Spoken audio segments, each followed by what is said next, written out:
Hello, we are in a special lesson out of our studio. This lesson is a preparation for the holiday of Passover. We will be reading Shamari 41, what is the greatness and smallness in faith. We are having a special lesson towards the Passover holiday. In truth, this is the most important holiday because it is Pesach, Passover, which means that we pass over from this world to the next world, the upper world.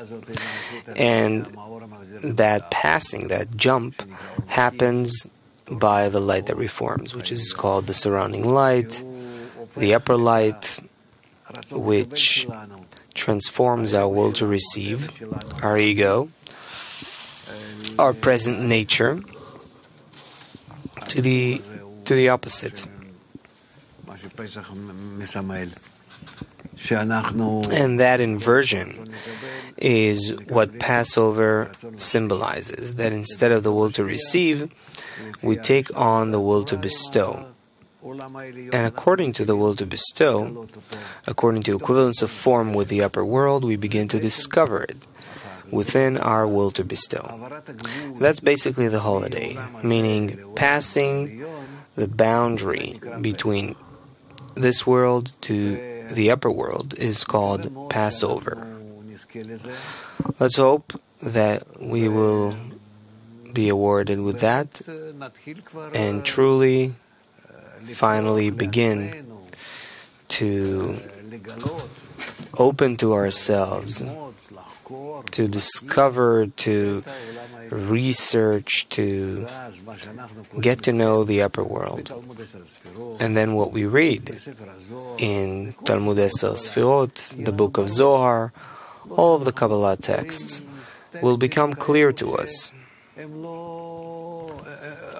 rather than reading texts that we just don't understand because we don't feel the actions that are discussed. So, let's hope that this will pass and we'll be able to live just like we are living here in this world. We can also live with our corrected ego in the upper world, and thus live in both worlds. As long as our body lives. And when our body dies, we won't even feel that we are departing, because our life will gradually move to the upper world. So let's begin. And I'm welcoming everyone. As always, let's think about the connection between us, the light that connects us and thus raises us higher from the quality of reception to the quality of bestowal. Good luck to us. So we're reading from Shamari, page 132. We're going to be reading from the Passover book, and we'll begin from Shamari 41, what is greatness and smallness in faith. It appears in Shamari, page 132.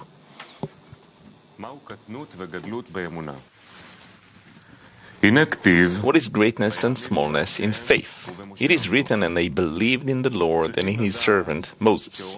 We must know that the lights of Pesach, Passover, have the power to impart the light of faith. Yet do not think that the light of faith is a small thing, because greatness and smallness depend only on the receivers. When one does not work by way of truth, one thinks that he has too much faith, and with the measure of faith he has, he can dispense to several people, and then they will be fearing and whole. However, one who wants to serve the Creator in truth and constantly examines himself, if he is willing to work devotedly and with all your heart, he sees that he is always deficient in faith, meaning that he is always short of it. Only when one has faith can one feel that one is always seated before the king. When one feels the greatness of the king, one can discover the love in two ways: in a good way and in a way of harsh judgments.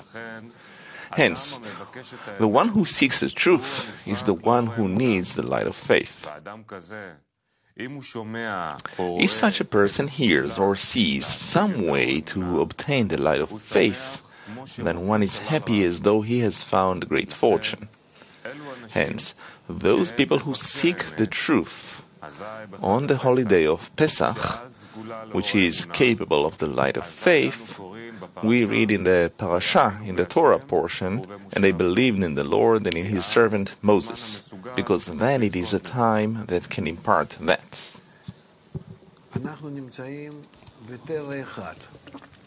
We live in a single nature, which is called the will to receive, the will to enjoy, or our ego, where we always draw towards ourselves what we think of as good and pleasant, and reject anything else, what seems to us unpleasant and not good for us. That's our nature, and we act that way without any calculation, mostly instinctively. That's how our senses operate, that's how our tissues operate on all levels, still, vegetative, animate, human. That's the nature of the will to receive. That's how it works. Or we refer to it as egoism. The truth is that egoism doesn't refer to nature on the levels of still, vegetative, and animate, which are natural levels that work instinctively. We specifically use egoism to refer to the desire to enjoy at the expense of others, which exists in mankind. Animals are built the way they're built, instinctively, and they don't have the same level of consciousness of what they're doing. Humans, however, develop their minds and means to enjoy as best as they can, and if it's at the expense of others, even better. People enjoy being greater than others, having something others don't have. When others don't have something, it adds to what I do have.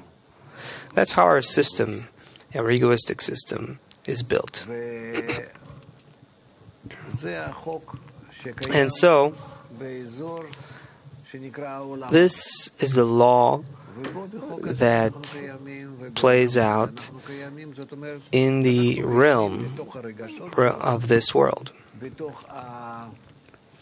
And this means that we live within our emotions, within this matrix, within this sphere that is entirely governed by what we just discussed, what I just said, the maximum benefit possible, and if it's at the expense of others, that's even better. And one who's greater than his friend, his inclination, is greater than himself. And in that regard, we have degrees of the will to enjoy. Food, sex, family that relate to our body, and money, honor, power, knowledge that relate to a more inner part of us, but it's still all within this world, existing in the egoistic nature of every person. But there's another reality that we don't perceive because our senses are not attuned to it. Just like, say, my sense of hearing is not attuned to listening to hearing over 20 kilohertz, while there are other animals or devices that can interpret such wavelengths, like radio wavelengths or higher frequencies even.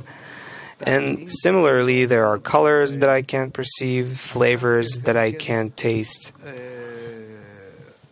So there's also something very interesting, that rather than our sense that feels only if it draws into itself and enjoys something, there is also another general sense that enjoys giving to others.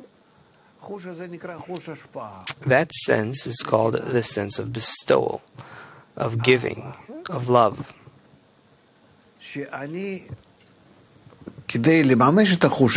And in order to actualize it,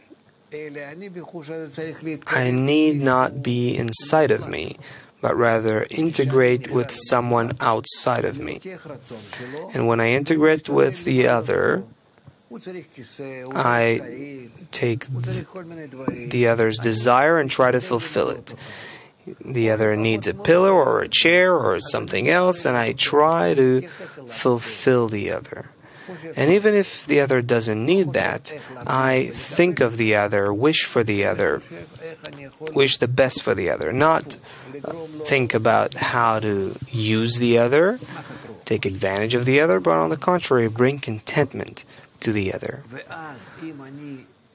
please the other.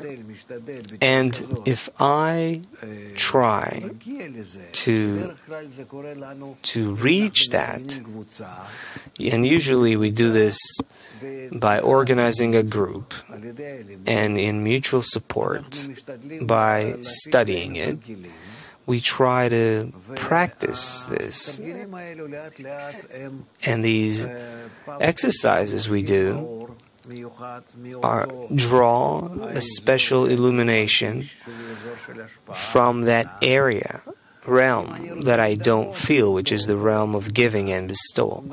If I want to resemble that force of giving, even though I still can't, then that force doesn't appear to me in a revealed manner, but rather it influences me in a concealed manner.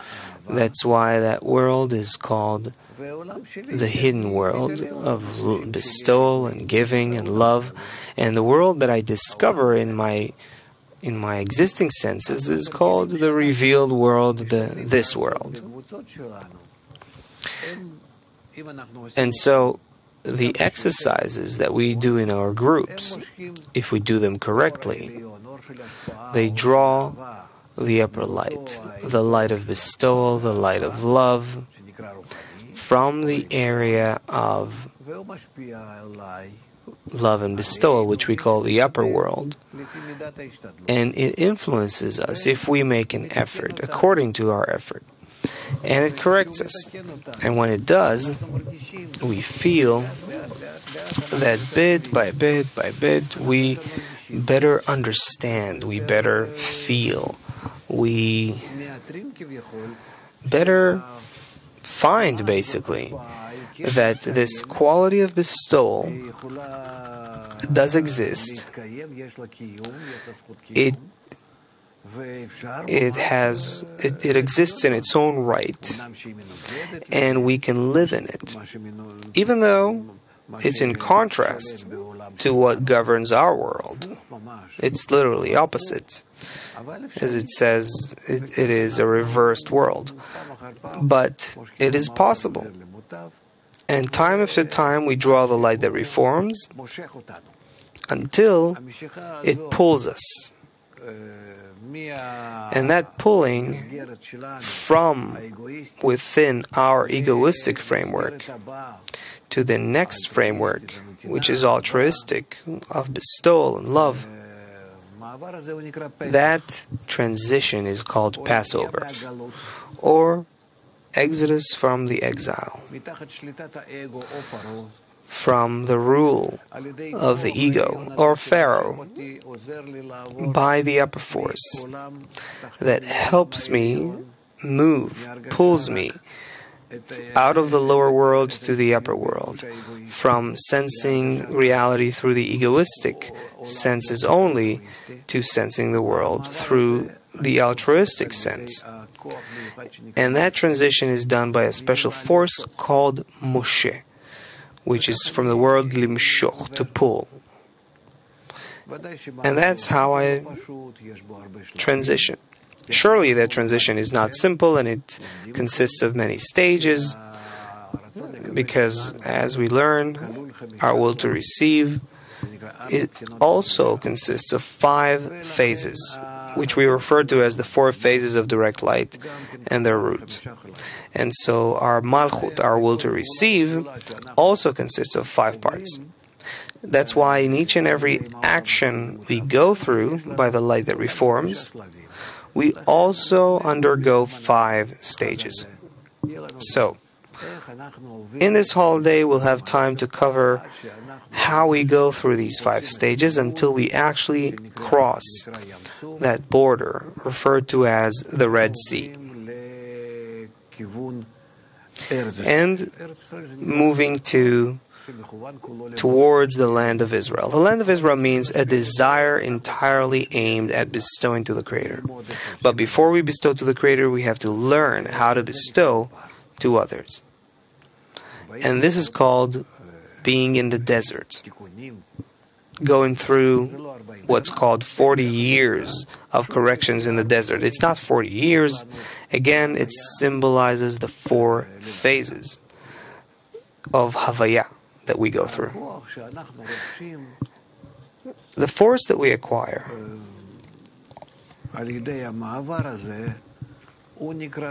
by this transition is called a force of bestowal, or a force of faith.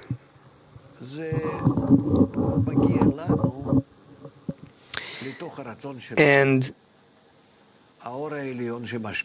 it comes to us into our desire, the upper light that influences us, and then we feel that we as if transcend the intention to receive, which resides in our desire. The desire remains, but that intention, in order to receive, to draw everything in, that intention as if purifies. It becomes more subtle, and instead of it, a new intention even occurs, to bestow to others, to connect with others, to give to others, even though it's a major transition from the egoistic force to the altruistic force, and it's not a simple transition, not a smooth transition. We see how it happens. That's what the Torah talks about, which, by the way, is only about that. The Torah only talks about the spiritual actions a person goes through. Torah comes from the word hora'ah, instruction, which instructs the person how to shift, transition from the egoistic quality to the altruistic quality. This is called from Egypt to the land of Israel. Israel means Yashar Kel, straight to the Creator, entirely towards the Creator. Before that, we have to go through the transition, which is called the quality of Bina. We rise from the quality of Malchut to the quality of Bina, and then from Bina to the quality of Keter. So the force of Bina that pulls us and transitions us from Malchut to Bina is called Moshe. Again, from the word limshoch, to pull. And so, as long as we are going through these corrections of Bina, this force of Moses, Moshe, is with us. And then Moses passes away, meaning it doesn't enter with us into the land of Israel, because it's a force that we need to acquire and use and receive until that border of the land of Israel. And then we move to an even higher degree without that force, going from Bina to Keter. So, with that force of faith from Malchut to Bina, we go through 40 degrees And that's why it's called 40 years of walking in the desert. It's called a desert because the Malchut, which hasn't received the quality of bestowal yet, is referred to as dry. It has no water. Water refers to Torah, bestowal, the upper light. When we don't yet have that, we acquire that gradually, then it means that we are touring the desert. We are still within our corrupted will to receive, but we gradually correct it to the level of Bina, to the level of bestowal. So Passover, once again, I am going back to the previous state. It is a transition from our egoistic will to receive, called Pharaoh, which rules us, to the state where we exit his rule. And that doesn't mean that we immediately transition to the will to bestow. Rather, there's great work to do. And it happens bit by bit, acquiring the force of bestowal. So, in exiting Egypt, and through 40 years of reaching that border of Israel, we acquire the force of faith, from a little force to a great force that enables us to work with our will to receive in order to bestow. And that's already called working in the land of Israel, in the desire that is directed at the Creator. Yashar Kel, straight to the Creator. I think we'll continue to more articles. If you see that there are articles closer to what we're talking about, then or go according to the order, or if you have questions, sure, yeah. Questions for sure. So Martin from Riga is asking, the more we try to actualize the exercises in the group, as you said, the more we discover there's no desire to reach the group. I like the friends even less. What should I do? Yeah, I started studying in a group when I was brought to the wisdom of Kabbalah, and I started studying with a group enthusiastically. And with that enthusiasm, I kept studying for, say, a few months, even the first few years, perhaps, and I felt that it's really so great. We need to connect. We will thus discover the upper world. Soon, I was not aware that this means I have to change.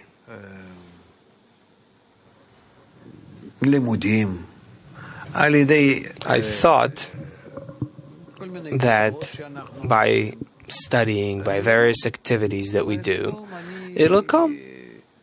And then, just as I feel this world, I feel another reality. The world will open up, heavens will open up, my perception will expand, I'll begin to suddenly feel and see things that I haven't before. I thought about expanding my senses, meaning the way I am now, but just wider, broader. I'll discover past, present, and future, see through the distances, meaning as if expand my limited perception to include more axes. After a while, as we study more and more, I hear that there is an issue of changing myself, that the reality I'm in is the same one reality. But I perceive this single reality according to what I'm capable of. And to begin with, from birth, from my nature, I perceive reality in a limited fashion, and that's called the five senses: seeing, hearing, taste, touch, and smell. And in order to perceive a greater reality, I have to have new five senses that are called Keter, Chochmah, Binah, Zah, Anpin, Malchut, or root 1, 2, 3, 4. Shoresh, Aleph, Bet, Gimel, Dalet. It doesn't matter how you call it, but it's five additional senses. And these five additional senses are based on the will to receive, just as the senses of this world are, but those senses will work in an opposite way. As it is said, I saw a reversed world. Meaning I have to reverse my senses. Meaning that instead of using them for my own good, I'll use them for the benefit of others. And in this way, if I use them, the more I can activate them in this way, and according to the intensity at which I operate them, I'll feel new phenomena that I didn't have before. And that's what will be called the upper world. So, after everything that I see right now in my egoistic senses, beyond that, behind that, in my inner senses, in my inner feeling, through these new senses that work on bestowal, I'll discover through them a new reality, a new world. And when I begin to think about it, I see that I got nothing of those senses. What do? And here I begin to see even some resistance to transition to a new state. My ego increases and overpowers and doesn't enable me to acquire a new world and to acquire new senses. And it keeps going and going like that. I also begin to see that sometimes I don't really understand what I'm studying. Sometimes I do, sometimes not. Sometimes I look at my friends and they seem good to me, and sometimes I can't even look at them. I could be so repelled by them. Meaning I enter different states of darkness and light, let's say, or good mood and bad mood. I don't understand what I'm going through, and I can't control that.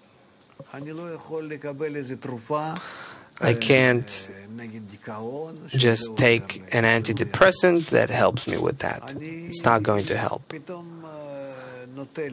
I suddenly find myself wanting to sleep and just detach from everything, in some states of despair, powerlessness, helplessness. Very different and strange states that I never felt before. Sometimes in life I would feel despaired or, in a bad mood. But now I see that I'm completely not in control of my state. And that happens within me for a long time. Why?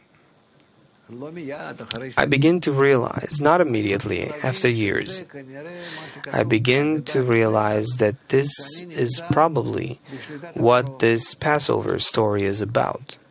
That I'm under the rule of Pharaoh.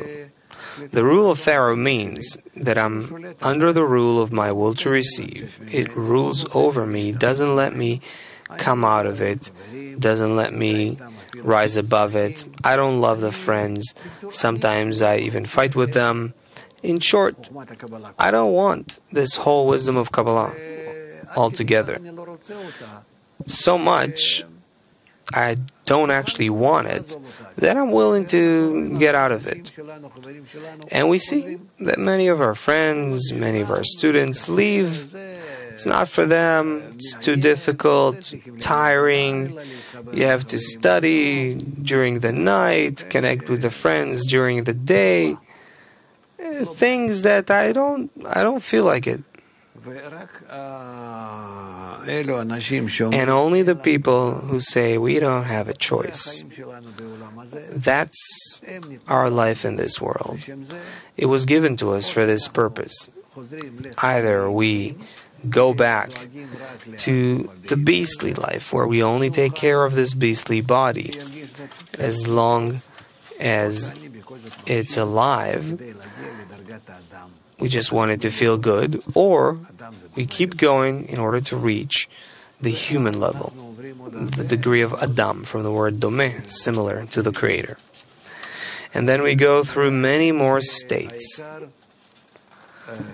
The truth is, the most important thing is patience.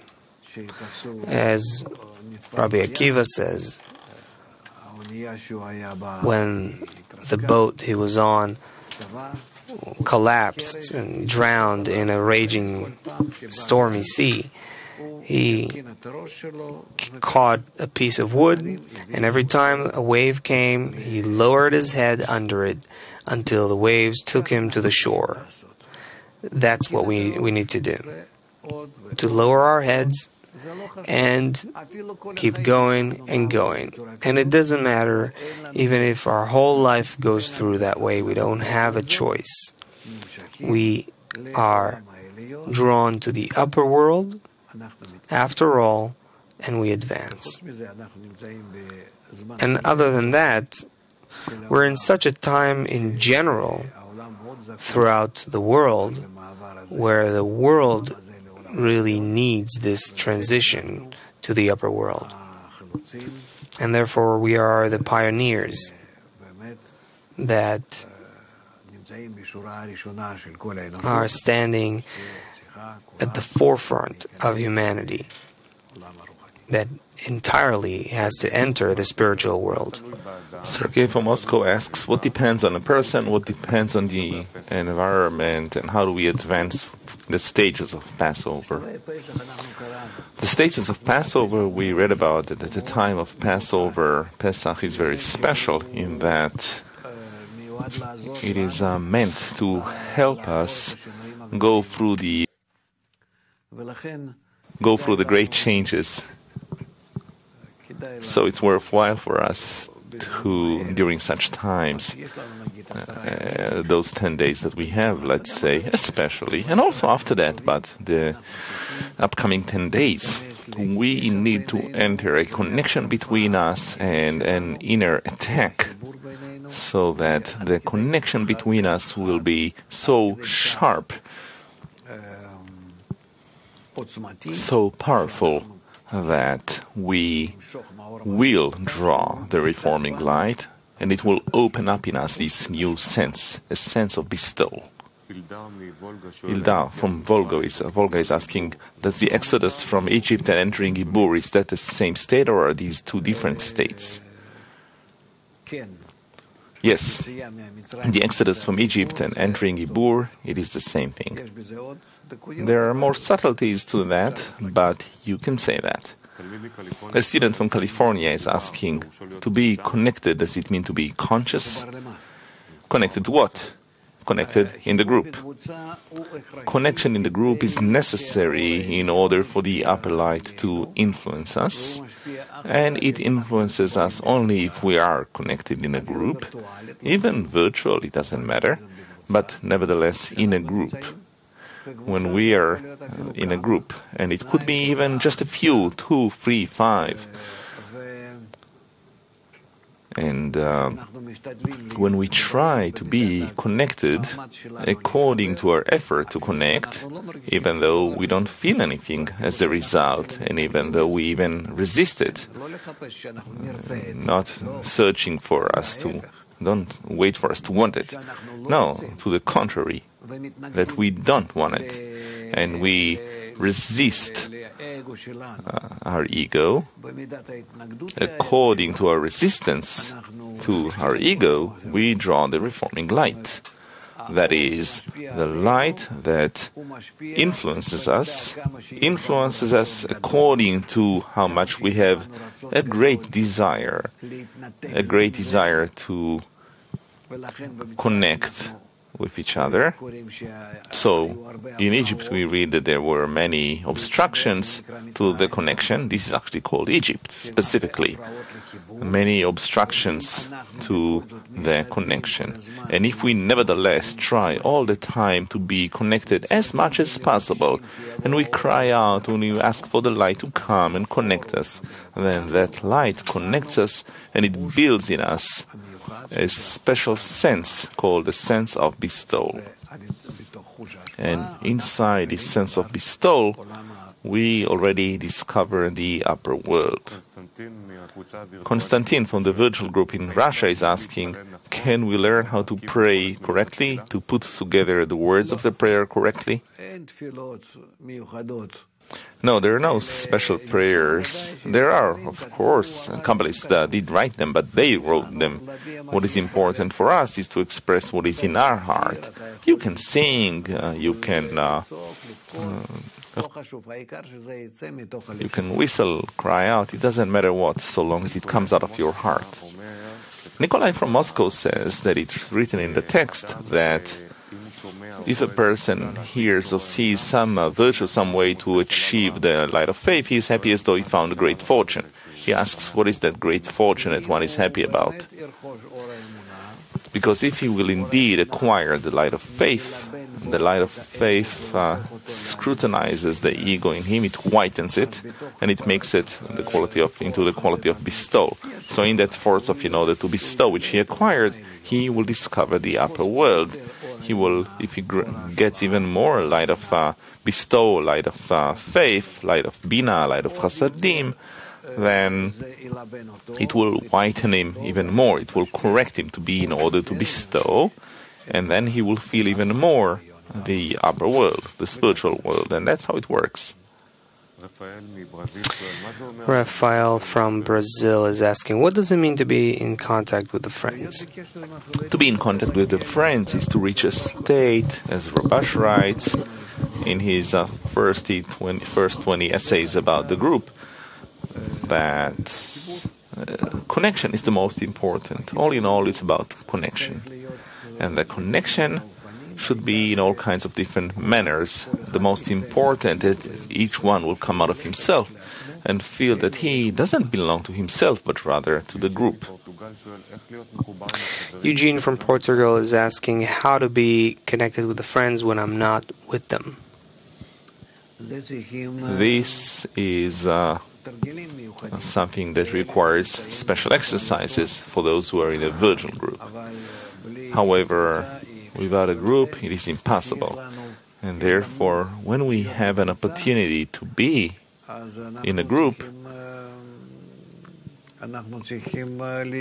we have to use that. Let's say right now we are preparing for the week of Pesach, Passover. So here in Israel we have a week where anyone who wants can come here and be with us in the morning lessons or in the evening or afternoon. It doesn't matter. We have meals, we have all kinds of actions. And later on in the month of May, we have a congress in the US. So in that opportunity, I'm turning to all of those who are there or capable of coming to this congress in the US to be physically present there as much as possible. And if not physically present, then at least to be connected through the internet, if possible, live in that same time, and if not, then at least in some other time, etc. So there is the matter of the effort that people are doing here, and you cannot skip over that. And the more possibilities we will have to connect, let's say virtually, against that we will also have greater inner obstructions, because otherwise we won't invest a sufficient amount of effort. If you could bring everyone there with airplanes to a single place and do everything, but we will discover in that place, when we try to connect, that connection has become harder.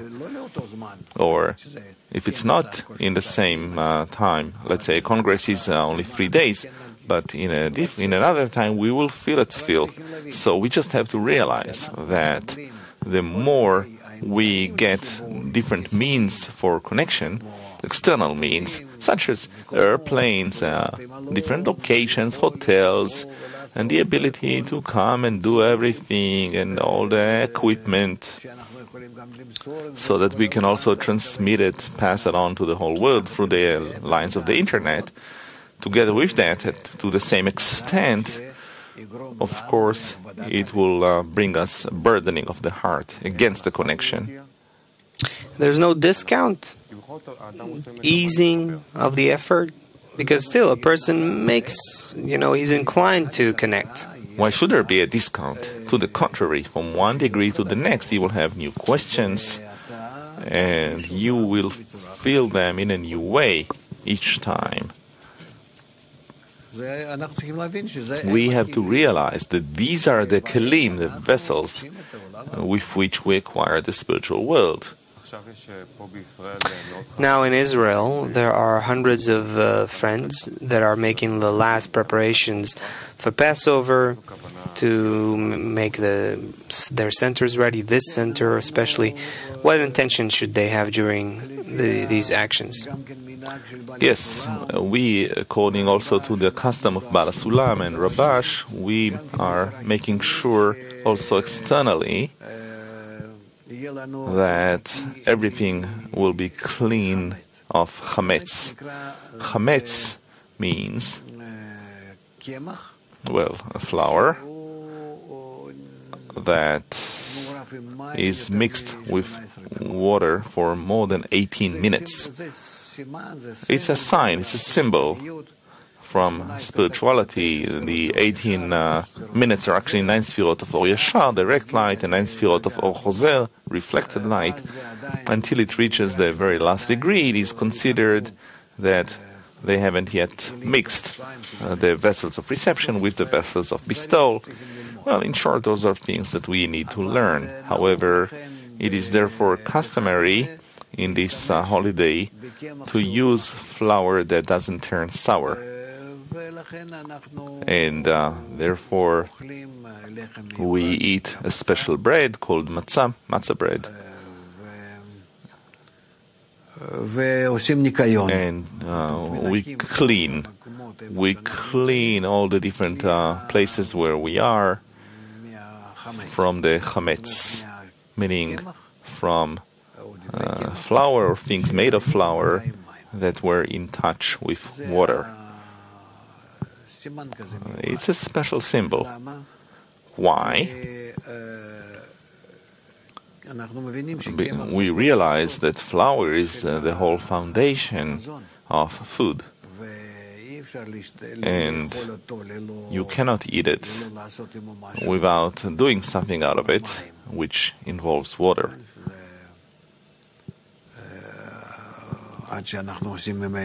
until we make dough out of it, and from that dough we make all kinds of things. This is the basis of our food. Therefore, we clean all the different places from the chametz that symbolizes to us the incorrect mixing of the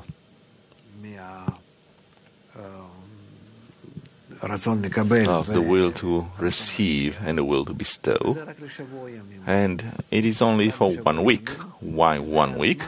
Because this is the time of the Exodus from Egypt. The most important is the transition.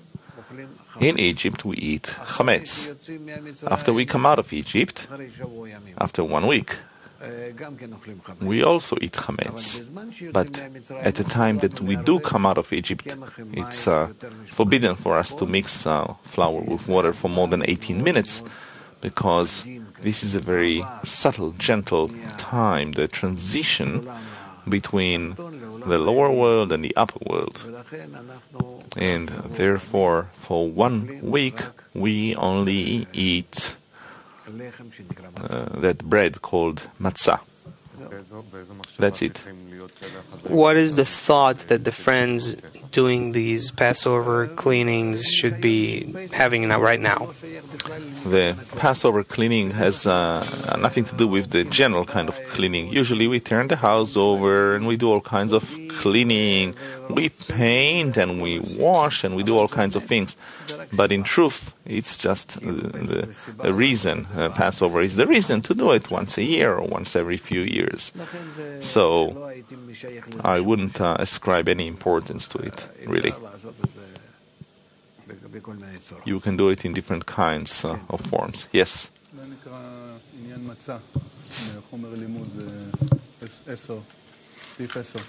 This is called the matter of matzah. It's item... מופיע גם בכתבי רבש כרך ג' עמוד 2090, עניין מצה.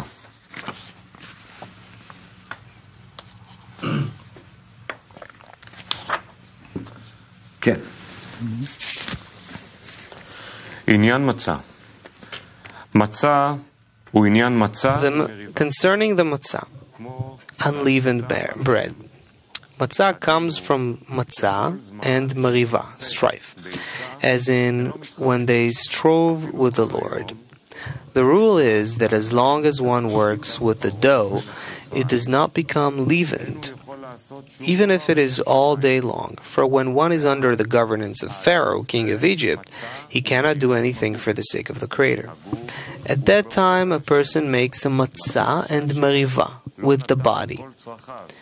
The body is angry with the Creator over why He does not give it all its needs, meaning to be permitted to receive for itself. And a person can only work for the sake of the Creator, although his heart disagrees, meaning that his intention is wrong. Since a person does not own the intention, only Pharaoh is the owner. If he nonetheless engages in quarreling with the body, this is still not regarded as leaven, meaning sitra acha, the other side, since he's engaged with it. However, as soon as he stops his engagement with the dough, it immediately becomes leaven. This is the meaning of, it did not become leaven until he appeared to them and redeemed them.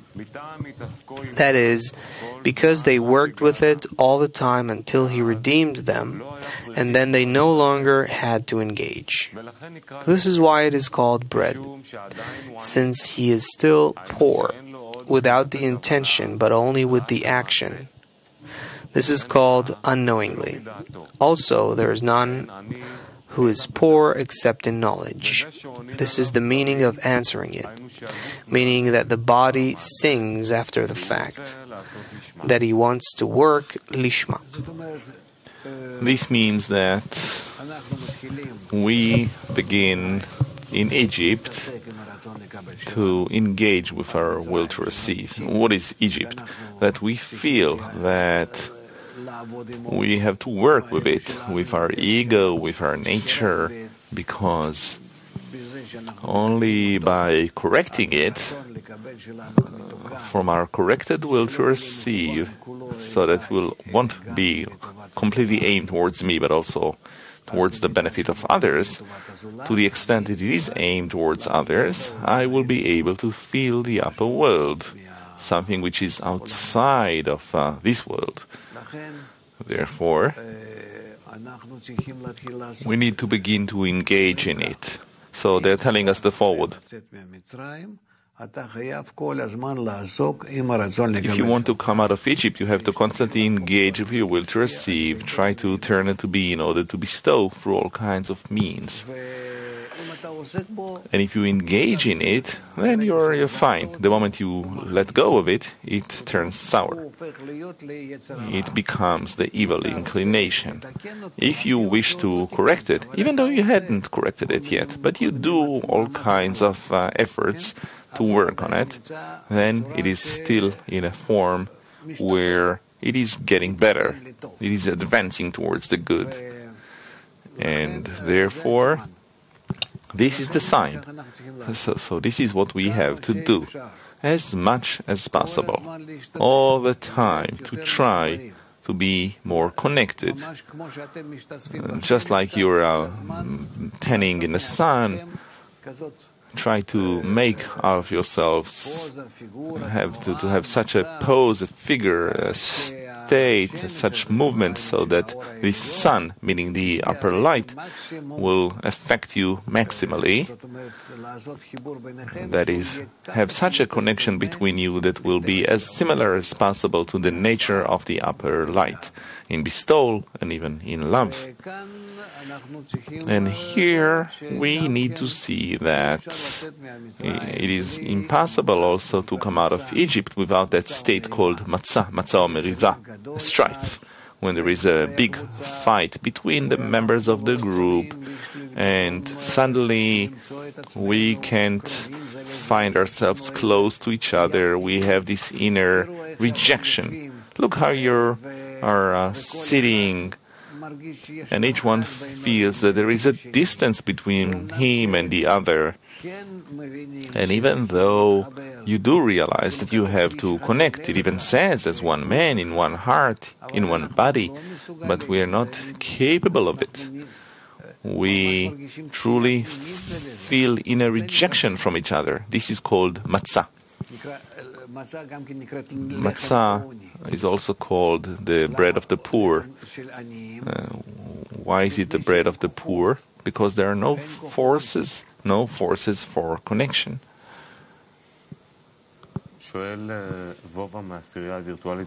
Vova from the virtual 10 in Israel is asking, what if in the 10 we feel conflicts and problems in connection? Are we already in Egypt? Yes, you are in Egypt. Those who feel in the 10, and in general, those who feel rejections from the friends, but is working on those rejections. He tries to understand where they're from, what for, how can he overcome them. He is already in Egypt. And the more he will advance towards the exodus from Egypt, those plagues, those blows will get stronger.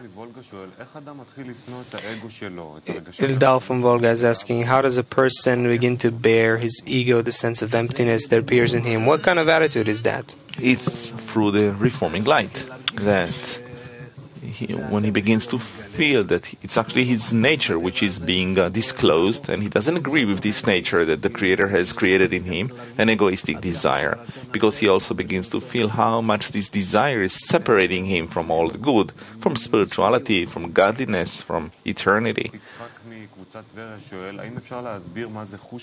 Itzhak from the Tvera group is asking, can you explain what's a new sense outside of oneself? A new sense is when I start to feel the others instead of feeling myself. Then I become Malchut, and the whole group outside of me becomes the first 9. And then together, in my attitude towards them, I build a Partzuf. And then what I discover inside of them is called the upper world or the Creator. Sergey from the group of virtual friends in Moscow is asking, do we need to work in the group, or it's enough to only pray? What do you mean to pray? Meaning only inner work, or God forbid, no. A person who is not working in the group, who doesn't belong to some group,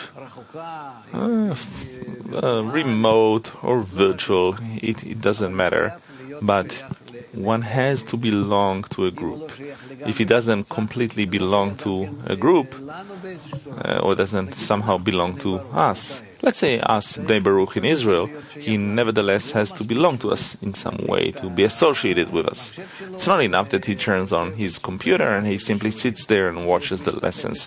He has to take part with us, he has to come to congresses, he has to be in the Yeshivot Chaverim. And even if he's sitting somewhere on the North Pole or on the South Pole, it doesn't matter. He has to be this way. I have students who live in the northern Canada, in Alaska, in such places, or in the Andes mountains in South America. And they are progressing really nicely and well. Sometimes they also come to a congress, and I feel them that they are advancing. The most important is to nevertheless to be connected, and as connected as possible, so that people will feel that they are together, because only in the connection between us can we rise above our nature, and then in the opposite nature, in the altruistic nature, in connection and love, we can begin to feel the upper world. Yes? should we move to the next article? Sure. Maybe we'll do a little break of a few minutes. We have now 5 minutes before the next lesson. Let's maybe have some songs. Yeah? We can have a few songs.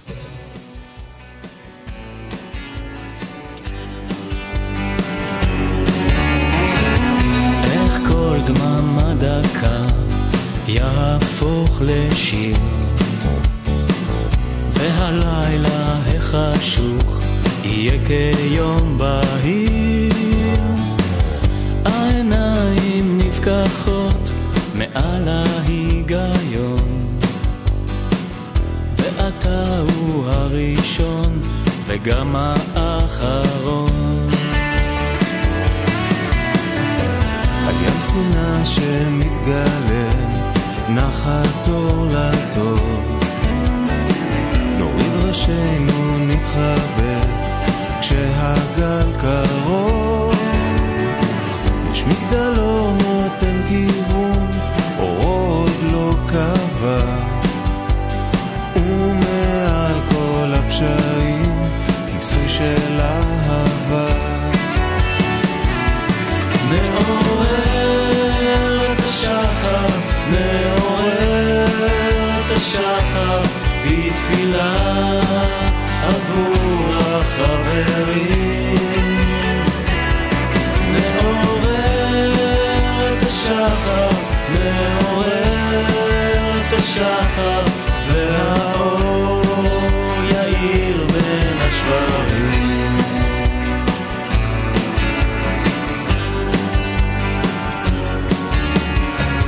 איך הרע שמתגלה יהפוך לטוב, בכל מקום בכמה לב שאתה קרוב, כאיש אחד בלב אחד, כאש הלהבה, ומעל כל הפשעים שמחה של אהבה. מעורר את השחר, מעורר את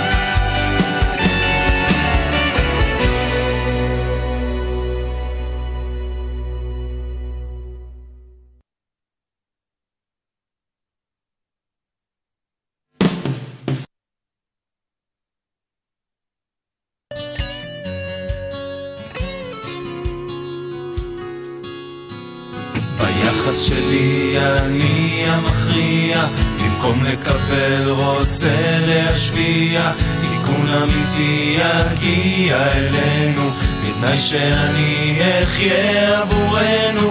אז תן לנו כוח לצאת ממצרים, בלב ובמוח לפנות לשמיים, לבנות השפעה, לפקוח עיניים, לחיות בחברה כמו טיפה בכוס מים. אז תן לנו כוח לצאת ממצרים, בלב ובמוח לפנות לשמיים, לבנות השפעה, לפקוח עיניים, לחיות בחברה כמו טיפה בכוס מים. היחס שלך הוא טוב ומטיב, ורק בזכותך נוכל להשיג, תכונת הבינה אלינו תשיב, נרצה השפעה כמוך נגיב. אז תן לנו כוח לצאת ממצרים, בלב ובמוח לפנות לשמיים, לבנות השפעה, לפקוח עיניים, לחיות בחברה כמו טיפה בכוס מים. אז תן לנו כוח לצאת ממצרים, בלב ובמוח לפנות לשמיים, לבנות השפעה, לפקוח עיניים, לחיות בחברה כמו טיפה בכוס מים. לה לה לה לה לה לה לה לה לה לה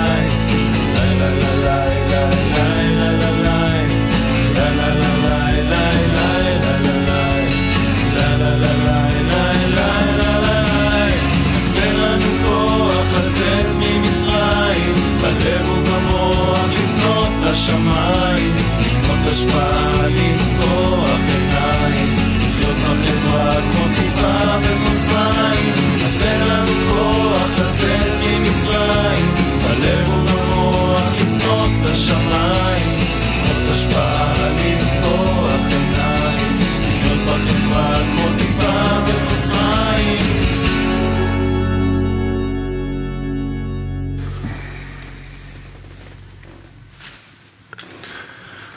אז אנחנו ממשיכים את השיעור שלנו כאן. So, we are continuing our lesson here in the studio. We are doing the lesson from the studio because all our friends are now cleaning from the center for Passover. And one of the friends from there is asking why from year to year cleaning for Passover becomes more difficult. Moving every finger is more difficult. Why? Well, of course, from one year to the next, as we advance towards spirituality, all of the corporeal actions seem to us as tasteless, as meaningless.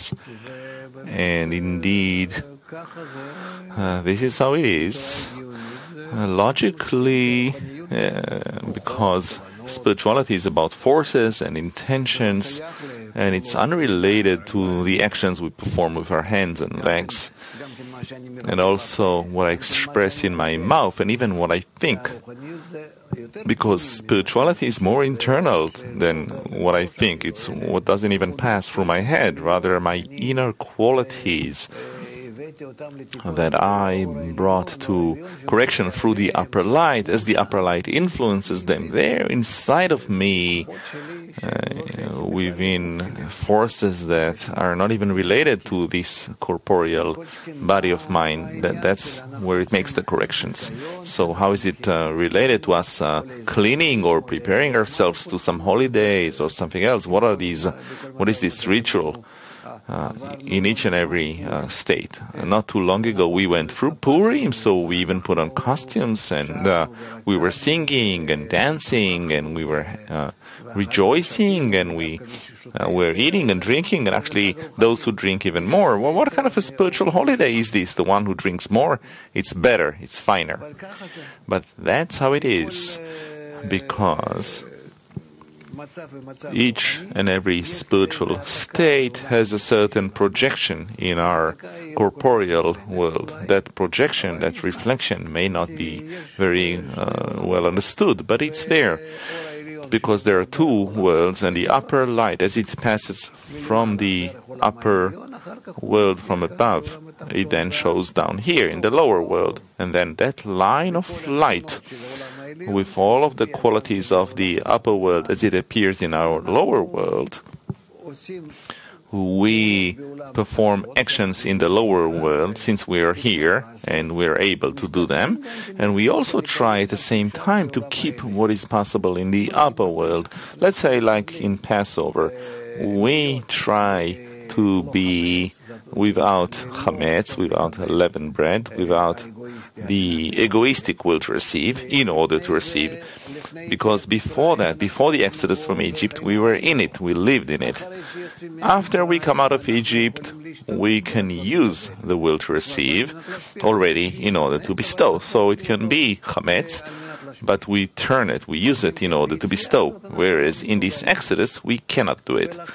And therefore, we must refrain, detach from this usage. So that's what the holiday is like. So we do these things as symbols.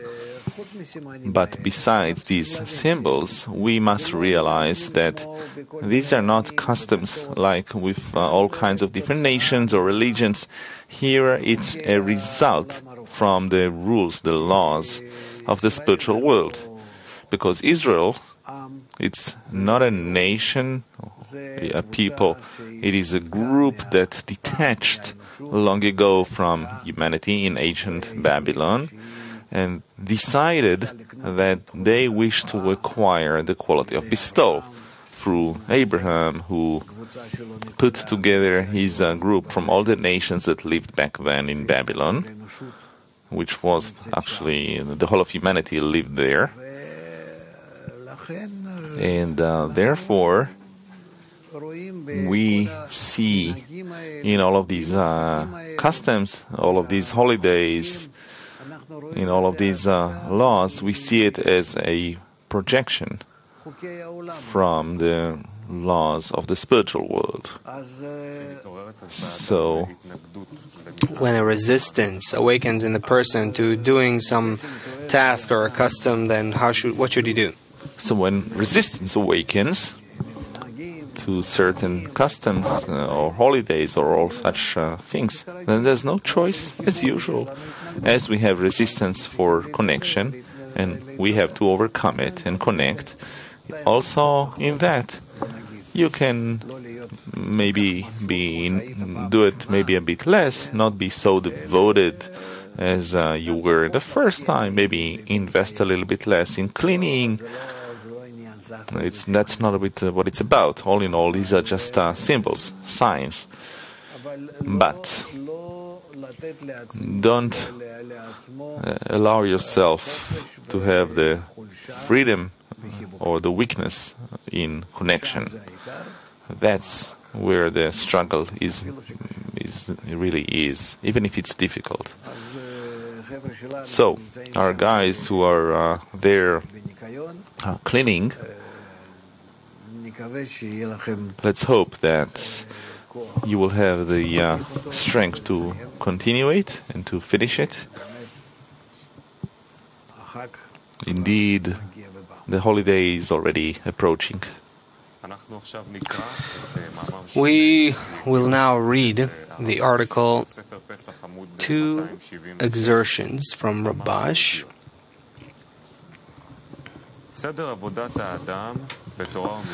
The order of man's work in Torah and Mitzvot when he wants to work for the sake of heaven is to fight and win against the evil inclination.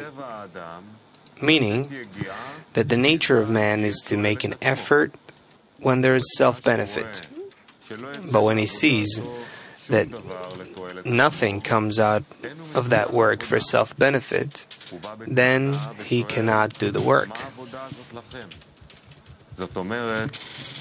And he asks, what is this work for? Meaning, what benefit comes from that effort? And when a person overcomes and claims that he wants to work against nature, which is to bestow to the Creator, then the evil inclination comes with a different claim and asks the claim of evil Pharaoh. Who is the king the Creator, that I need to listen to his voice? I can work for the benefit of others only when I know that the others receive my effort. However, if there are two efforts to make, one that he needs to overcome against nature and not work for self-benefit, but only for the benefit of others, meaning for the sake of heaven, two, that he needs to believe that the Creator receives his effort. And these two questions are the main questions in the claim of the wicked one. The rest of the questions that arise in the person are only outcomes of these two questions. And overcoming these questions is only by the force of faith, which is above reason, that you need to reply to the wicked one, that intellectually there's room for his questions, but above reason, which means by way of faith, meaning trusting the words of the sages that this path is only for the sake of heavens. Meaning, when a person gives all his power and effort for the sake of heaven, and that's his whole purpose, which is the purpose for which the world was created, as our sages said, the whole world was only created for that, meaning the fear of heaven. Therefore, when he replies to the wicked that he's going above reason, which is against the mind, then the mind can no longer bring up any challenge, because all the challenges are within reason, and above reason there's no room for questions. So, when the wicked one asks questions, then he is told, now it is time for me to carry out my work by way of faith, meaning by asking a certain question, and I reply to you that I'm taking the path of faith, and I do not give you an answer with the mind. This is a sign that you'll know that my work is by way of faith above reason. Turns out that you now cause me a mitzvah, as it appears to the eyes of all that the path of the Creator is only the path of faith. And for this, we should interpret what our sages said, Gura beguria miktal, which means that sometimes the artist creates an arrow that kills the artist himself, which means the arrow that he sends is like the question that itself kills the wicked one, meaning that by the question itself he replies to the wicked one and kills it, meaning that by the question that he asks he takes upon himself the commandment of faith above reason, by which he kills the wicked one, meaning he doesn't want to bring him an opportunity to carry out the commandments. We see on our path that there are many obstructions, and it's really interesting that each time people ask me, and as much as I try to explain, still I can't explain it. They don't understand me.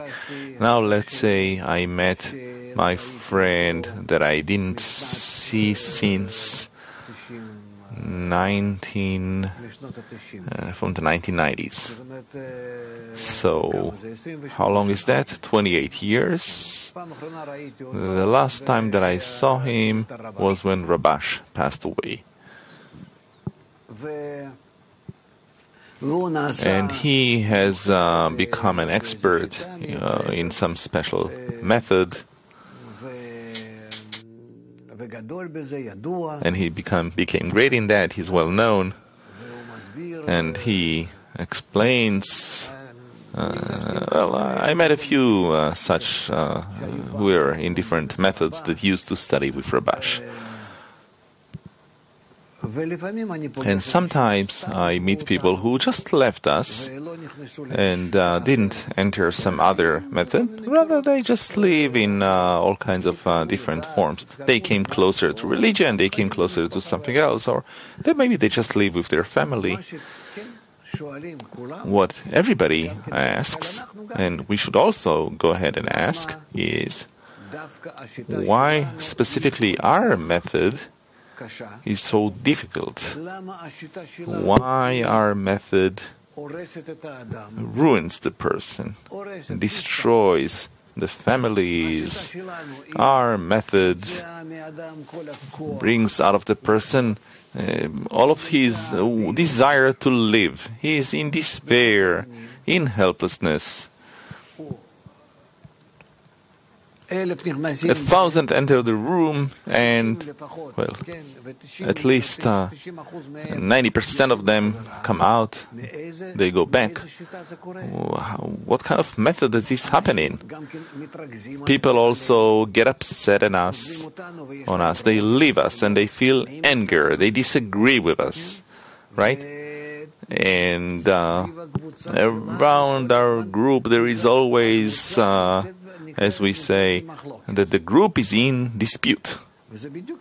And this is the exact kind of dispute that we're talking about here, the dispute between the good inclination and the evil inclination, the same dispute that occurred in Egypt, that we are the only ones who are in a struggle against our nature. And therefore, it's difficult, and therefore we're not happy, because we are still within our ego, and our study invites the reforming light, and the reforming light pushes us forward for us to ascend above our nature. And then we are under two contrasting forces, and we're in the middle between them. We feel them, we feel that they want to tear us apart. I understand them for leaving us, and I also understand that when they leave us, they even hate us, they don't love us, because they see that here something is happening which is wrong. Look at these contrasting forces that are operating there, and how much they are fighting with each other, and how much they can't even get along with each other. This is natural, and it has to be this way in a group which is under two forces. One force, the egoistic force, which is in our world, and what exists in all of the methods other than the method of Kabbalah. There they don't have resistance, they don't have these inner fights within the person or between people or in the group. Everything is fine. And here, with us, every moment, everywhere, there is a fight, there is resistance, two contrasting forces, the good force and the bad force, that are colliding within the person, in the group. And then we are constantly with this state of disquiet, and it's also difficult for us to remember, and also difficult for us to be aware of it, that we are under two forces. And therefore people forget about it, and they think, what is it? I'm here, I'm in tension and stress and collision, and I wanted to reach the next world, something that is all good and beautiful. Where's love? There's no love, there's strife. What we just read. The matter of Matzah and Merivah, strife. And as we see in the 40 years of the desert, and just wait to reach that state. And the Torah talks about all kinds of things like that happening in the group of Moses, and we are the same kind of group. And think of all they went through, what's referred to as the scorpions and snakes and so on and so forth. Endless stories like that. But as a result, you enter the upper world. And the whole world today is pushed towards that. There's no choice. Whether you like it or not, everyone will have to go through that passageway into the upper world and eventually to the final correction. And we are the first.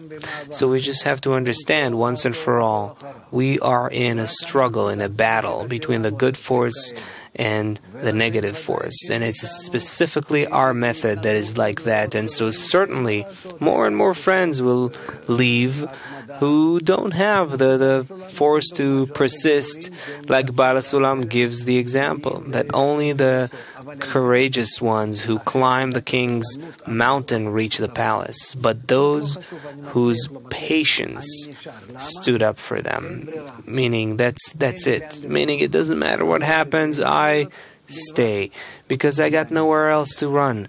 What, to be a beast again and that's it? I can't allow that to myself. And that's how you eventually reach it. But again, perhaps we should talk more and more about how the human is the center in our method. And as he does the spiritual work, he invites two opposite forces to work in him. The evil inclination, what's called the old and fool king, and he also draws the upper light on him, which is what's called the King of Kings. And it's like these two types of rulership. The Pharaoh on the one hand, the Creator on the other hand, but Moses in the middle, in between, poor guy doesn't know what to do. And that's us. So we have to understand this well, not expect any easy things. But if you know that you're under these two forces, and between them you always have to choose the middle line, not to disregard the evil force, and also not to try to be just drawn to the good force. No, we have to build the right relationship with both within us. The light excels from darkness. We cannot see the spiritual world without also basing it on the corporeal world. And that's why light and darkness, this contrast, has to happen in every stage, in any quality, in any spiritual sense, just like the corporeal senses work. The senses of sight, hearing, smell, touch, and taste, they're all operating according to contrast, to the delta, the differences between states. In every sense. If I feel something, I'm feeling two discernments between which I make a difference, and that is my feeling between light and darkness. In the middle, in between, I experience a reality. If there's only light, we wouldn't feel anything. If there's only darkness, we wouldn't feel anything. So our work in every state, in every discernment, it is to build ourselves correctly, position ourselves in the middle line, where I don't throw away the will to receive or destroy it. I relate to it properly, which means that I am taking the vessels from Egypt, and based on them, I build my approach to opening up the upper world. Had there not been Pharaoh, there will be no Creator, because only in the contrast between the two I begin to distinguish. This is the right line, the Creator, the left line, Pharaoh, and I'm in between, and that's how I keep going. So I have darkness and light, and in the combination between them I build forms called the letters of the work. Therefore, we also need to explain to beginners who come to our courses, fundamental courses, maybe not the first course or maybe the second or on the third, but to explain to them little by little in an easy way, but to explain that our path is about how to be comprised of two opposite forces.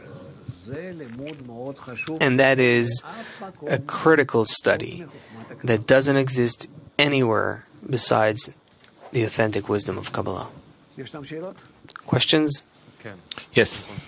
Konstantin from Novosibirsk says, nevertheless, how to hold on during the exodus of Egypt and not to run away, because the rejection keeps growing more and more, the rejection from the 10.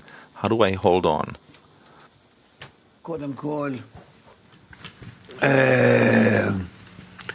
First of all, to hold on to the group, to our group, hold on to me.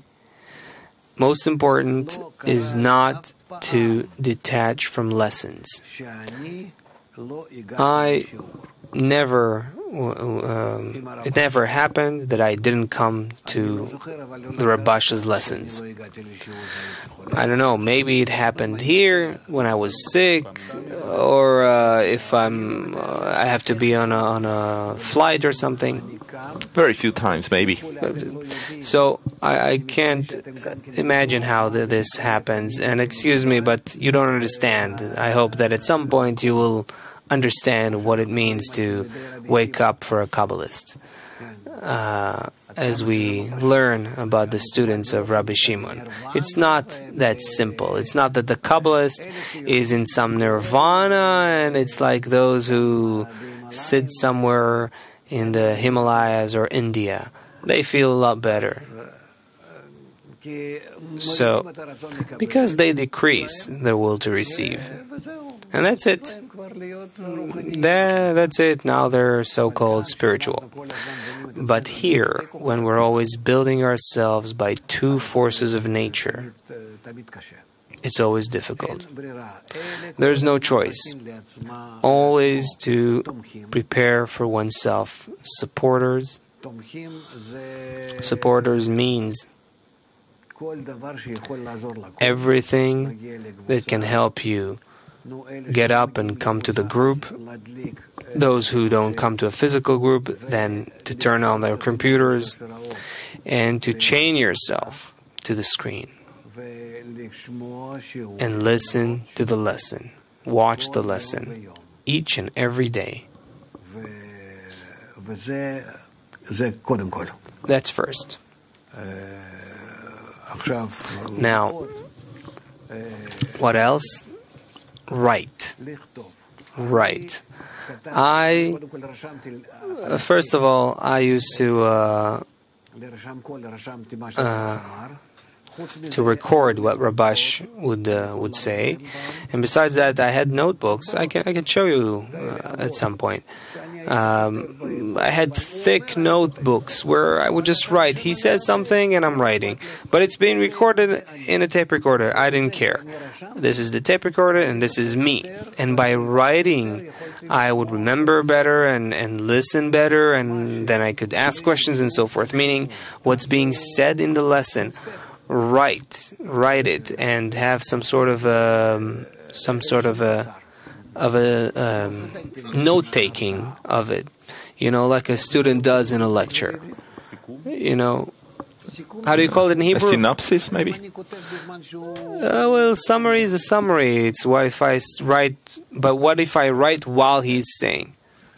Conspect. Not concept. Conspect is the word. Anyway, look it up. And find the right word in Hebrew.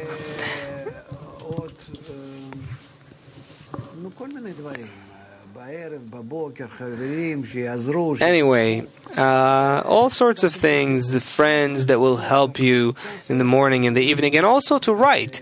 In general, try to write a book or a tweet or a Facebook post or something like that. It's very helpful. Summarize some part of the lesson and put it somewhere. Engage in bestowal, in dissemination. That is most productive for development, for growing in spirituality. We have a question. Dima from Canada says, you described here this war between the two forces of nature, and it's not for everyone. We see that 99% of the people leave, as you say. No, they leave also not because of that. It's not for everyone. In our time, it's basically almost for everyone, but it's because we don't clearly explain to them that this is the path and there is no other choice, and let's go together into this battle and into these struggles and feel how it all happens within us like a theater between two characters, two forces, and with them, let's start playing with them. So I'm like Moses standing between Pharaoh and the Creator, and I have to absorb these two forces, to digest them correctly, process them correctly and build myself from them. There's no other choice. The soul is built from bringing together two forces, positive and negative, and create the middle line in between. Meaning it is such a mixture, such a connection, a merger that can happen specifically by the black force holding the white force, that they're both hold each other. And that's how I build the letters of the work, Aleph, Bet, etc. These are forms of the work, letters. And that takes me further and further into understanding the spiritual world. I can then write about it, talk about it, feel it. It becomes my life. But it's all because I don't lose myself. I know that I'm in two forces. Sometimes the right force is greater, other times the left is greater. I hold myself in between. Our whole work is to always keep myself in the middle as much as possible. Then both the angel of death becomes the angel of the holy angel, meaning supports the goal as well. Still, you say that 90% leave.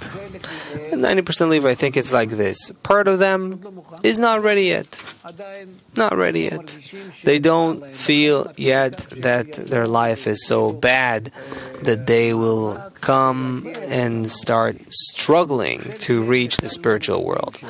Another part of them doesn't understand that the spiritual world is designed by these two forces. Another part of them just don't receive sufficient explanation for it. We think that what we read once or twice in some article of Rabash or Barasulam, or some letters or something else, that's it, the person gets it and it's in him. No, it just passes next to his ears. He doesn't get it right away. You have to chew on it and work on it and give this as a ready-made thing for the person, to explain that our work is comprised of two forces and we have to walk in between them, and therefore we have ups and downs where we deviate to this side or that side, but in general we have to see ourselves advancing only on the middle line, and that's our free choice, and that's how we build our soul, and that's called Adam, the human, that consists of both of these forces and continuously balances them. And when we reach the point where we have 100% of both of these forces, it's called the final correction. Sergey from Moscow is asking, what support on the YDSC is most effective? The group. Only the group. The group has a spiritual force. Any other support is like an alarm clock, or it's like someone, gives you a ride to the group, all kinds of things. Mechanical forces of this world. Spiritual forces that can tie you to the study and to progress is only the group. It contains a spiritual force. It's the only place within this world that contains a spiritual force that can influence you and pull you towards the goal. Andrei from the Ukraine is asking, the book of Zohar that I read is also a support? Yes, of course. But this is only on the condition that you are working with it for a long time. The book of Zohar helps in the condition that we are working with it for months. We are in the fourth part of Zohar. Volume 5. Volume 5. Okay, we didn't read the very first one, which is the prefaces. I think that after we will go through the entire book of Zohar, those who are more or less with us, they will receive from it a spiritual charge, very good support. I'm also preparing now a continuation of the Zohar, the Tikkunim of the Zohar, which will be another 2 volumes. Or maybe 1, we'll see. Mordechai from Israel is asking, how does a person know that he came out of Egypt? A person knows that he has left Egypt. He simply knows it.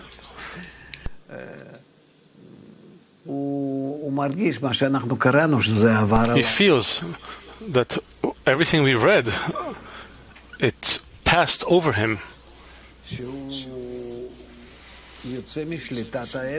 That he's coming out of the control of his ego, that he can work with it and be above it.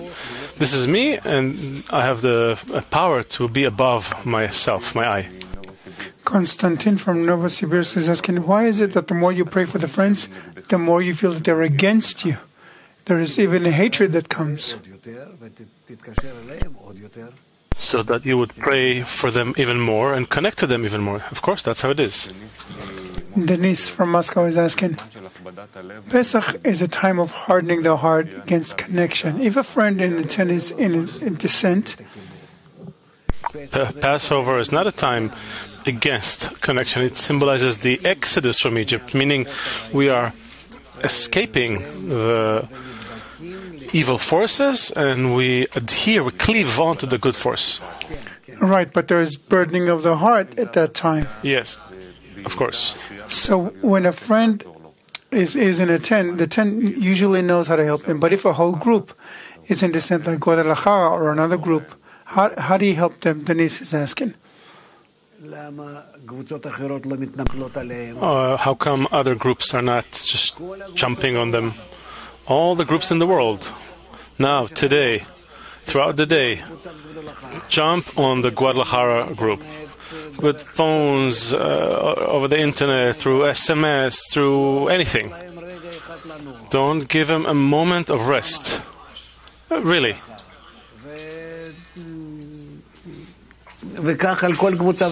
And the same for each and every group. If we feel weakness in any group, you don't know how much you gain from helping them. You're not helping them, you're helping yourself. Because we're dealing with bestowal here. Vasily from Kazan says, you said that because of the wisdom of Kabbalah, this burdening comes to a person and it even influences other areas, like it could break his family. So how is it connected to our lives? The egoistic will to receive does everything in order to extract a person to take him out of his calmness, to shake him into bestowal, into spiritual advancement. And that's why it's happening. Also in the family, at work, all of a person's businesses, might be his health. But in a sense, everything, of course, is from the Creator. And it's all so that a person would overcome these things through connection in the group. Ildar from Volga is asking, how does a person come to a final resolution to spend the rest of his time, of his life, in the group on our path? What makes a person make this final decision to spend his life in the group and finish it here and just be in the group and that's it? To check what's happening with the rest of the things. When I asked Rabash, how do I know that I'm in the right place? He said, go and check. That's it. I didn't go and checked because I visited a few places before I got to him, and I saw that I have a kind of a sharp sense, a sharp nose for lying. So I don't, what do I need to believe from people? I never believe the person himself. I only believe myself. That if I can receive from someone and process in me these parameters, and I see that according to my opinion, The judge has only what his eyes show him. So who is this judge whose eyes show him? I have eyes? Yes. If my eyes see, they are my judge. And that's how I have to check. And that's why I never believe anyone. Also, logically, there is no other method that works against man's nature. It can ease off a person's nature. It can help a person kind of levitate above himself a little bit and feel good about it, and will never feel bad. The method that connects both the good and the bad is the wisdom of Kabbalah. Hero from Japan and Irganat from Kazakhstan are asking, how does the world Kli draw reforming light of Pesach, Passover, if we don't have these activities like the cleanup at the center and the special food like matzah, etc.? First of all, it doesn't matter if it's special food or your center that stayed the way it is. The important thing is that we're all working together in order to rise above the chametz, the unleavened, the leavened bread. The leavened bread is our evil inclination, our ego. When we rise above it, detach from our egoistic desire, that means that we're in the week of Passover. And later we have to start working with it because we need to start advancing. But for the time being, only detach from it. Did you find something to read? There is something in connection to what was said about their patience and all that.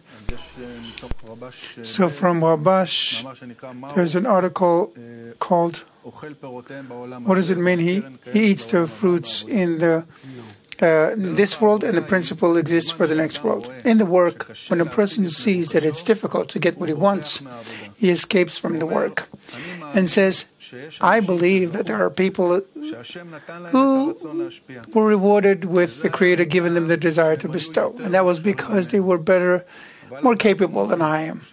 But a person like me, with worse qualities than others, have no chance of being rewarded with it. Therefore, he escapes the campaign and begins to work as the general public works. Only those people who say they do want to run away from the work, but they have nowhere to go because they cannot derive satisfaction from anything. Those people do not move from the work. Although they have ups and downs, they do not give up. This is as it is written, and the children of Israel sighed from the work, and they cried out, and their cry went up to God from the work. Meaning they cried out from the work in that they were not advancing in the work of the Creator to be able to work in order to bestow contentment upon their Maker. And then they were rewarded with the exodus from Egypt, which in the work is called exodus, from the control of the will to receive, and entry into the work of bestowal. We've discussed it many times, and you've heard it before, that the spiritual world is a world of bestowal. We need to come to the quality of bestowal. The quality of bestowal means that whatever happens to me, I do not take it into consideration whatsoever, and I think only about that which is outside of me, the other, that world, the Creator. So how can it be that if certain conditions are put on me, that they help me with the burdening of the heart, that I can use to rise above and reach spirituality, how can that throw me off the path? That's the condition. That's the help. I see in all those burdenings and the heaviness that comes to me, all sorts of problems that awaken. I see in that a seeming obstacle, but it's not an obstacle. It's a springboard into the spiritual world. I simply forget about the method. That's how it works. And that's why my attitude suddenly becomes materialistic egoistic. Why is it so bad? Why does this Kabbalah doesn't bring me to the good? Why doesn't it help me? What is the good? Good is bestowal, is love of others, and not the egoistic good that I will feel good like that in my belly. So we have to remember the values of this world, this material world, and the upper world, the spiritual world. So the attitude has to change. The more heaviness of the heart, it's a sign that I'm advancing. But there's a boundary. The boundary is not easy. It's the 10 blows, 10 plagues that pass over our ego, our Pharaoh. And specifically by those blows, we detach from the ego and we escape and we go to the next degree, the upper world. So look at those things creatively, like a craftsman. Like a craftsman. That's how I'm building the degrees. I understand that it's not simple when it's passing over the emotions and the mind stops working, but at least before that blow and after it, that we would know how to organize ourselves, how to arrange ourselves. And Baal Salam explains to us in the introduction to the study of the 10 Sfirot, that Umanut and Emunah, craftsmanship and faith, those two concepts are interrelated.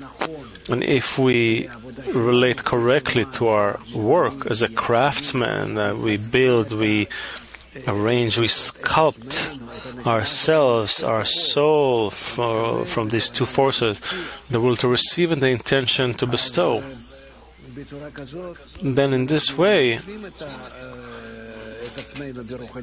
if we establish ourselves in spirituality, ourselves means the soul.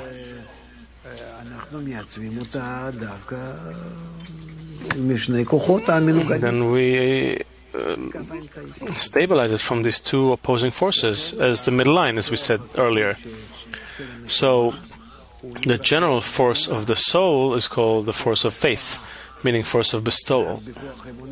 And then in this force of faith, to the extent that we set it up above the force of reception, above the evil inclination, the ego, then we'll begin to feel to what extent our ego is helping us, because it is the foundation on top of which we can build opposite to it.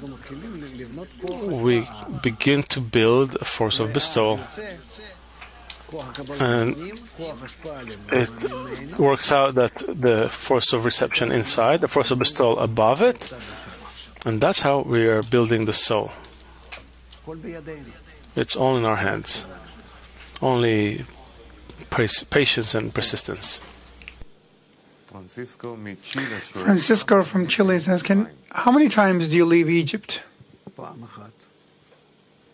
Once. Maybe he's thinking about ascents and descents, but that's not Egypt yet. We are leaving Egypt when... Well, we don't know when. 49 gates of impurity. We can't say, oh, this is now. In order to say, oh, now, you have to see everything, and then you can see all the states you're in, and now I've reached the end. You can't do it. In spirituality, we can't point to anything a moment before it happens to us. We're going to read letter number 14. It's not in the study material. All right, so letter number 14 by Baal Sulam, a part of it. By this we understand the verse. So we're going to read part of letter number 14 by Baal Sulam. The verse, "Come unto Pharaoh." This is the meaning of the holy Shekhinah, divinity, revealed, as in, and he exposed the head of the woman, as it is written in the Zohar. The thing is that to the extent that the children of Israel thought that Israel were enslaving them and troubling them from the work of the Creator, to that extent they were truly in exile in Egypt. And all the trouble of the Redeemer was only to show them that there is no other force here involved, and I am not a messenger, because there is no other force but Him, which was really the light of redemption, as it is written in the Passover Haggadah story. This is what the Creator gave to Moses in the verse, "Come to Pharaoh," meaning unite the truth for the entire approaching the king of Egypt is only to Pharaoh to disclose the holy Shekhinah, divinity. This is why he said, "For I have hardened his heart," etc., that I may place these signs of mine within him. In spirituality, there are no letters, as I have already elaborated on before. All the multiplication in spirituality relies on the letters that are sucked from the materiality of this world, as in, and creator of darkness.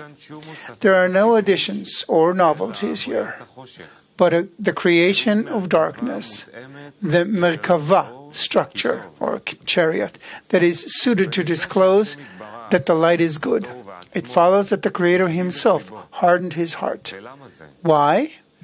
Because I need letters. This is the meaning of that I may place these signs of mine within him, and that you may tell, that you may know that I am the Lord. Explanation. Once the letters were accepted, meaning when you understand that I gave and troubled for you, as in, do not move from behind me, for you will thoroughly keep the Achoraim, the posterior, for me, for my name. Then she will make her abundance and fill the letters. The qualities will become sfirot, since before the filling they are called qualities. And upon their fulfillment for the best, they are called sfirot, sapphire, illuminating the world from one end to the other. This is the meaning of that you may tell. I need all that for the explanation, meaning, and you shall know that I am the Lord, and not a messenger.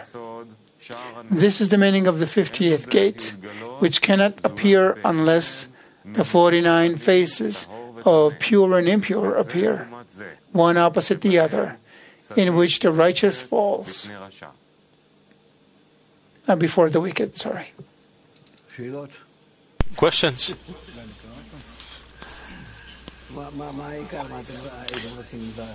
What's the important thing?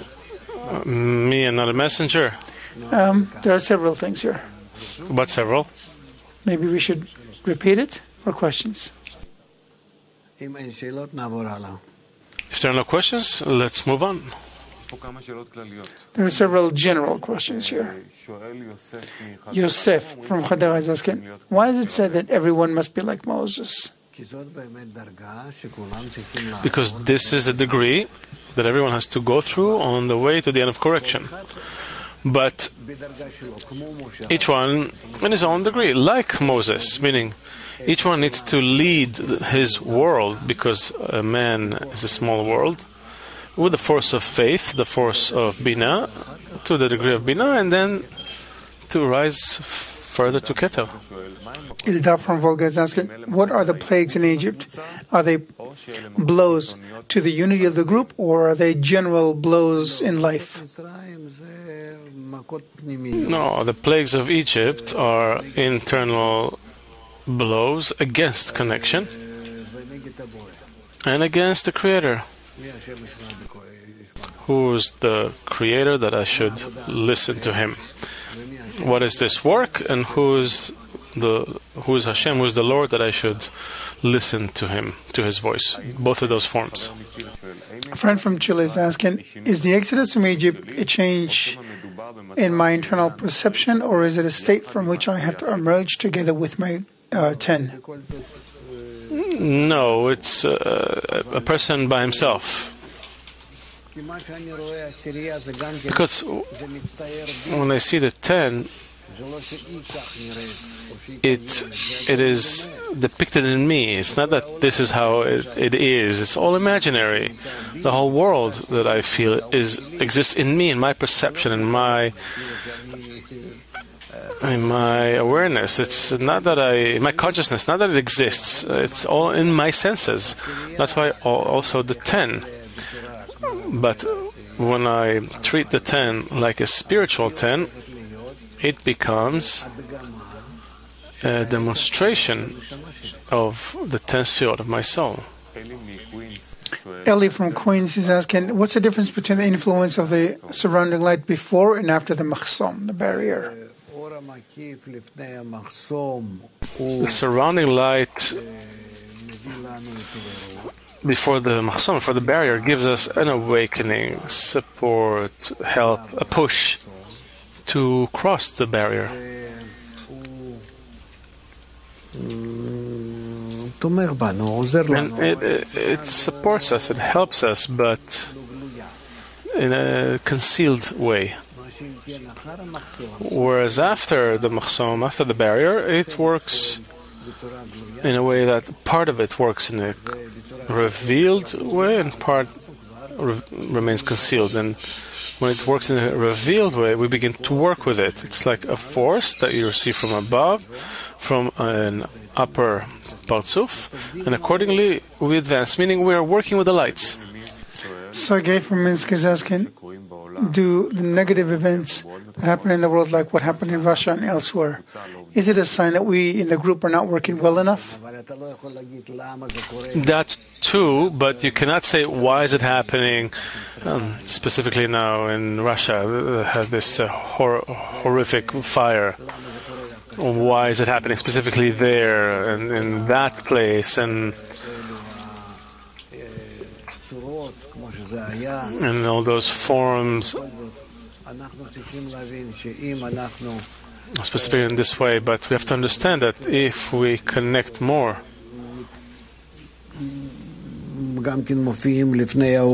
if we appear before the world as a group that connects, that wants everyone to connect, by that we extinguish all the future problems that might appear. There is no other remedy for the world except for connection.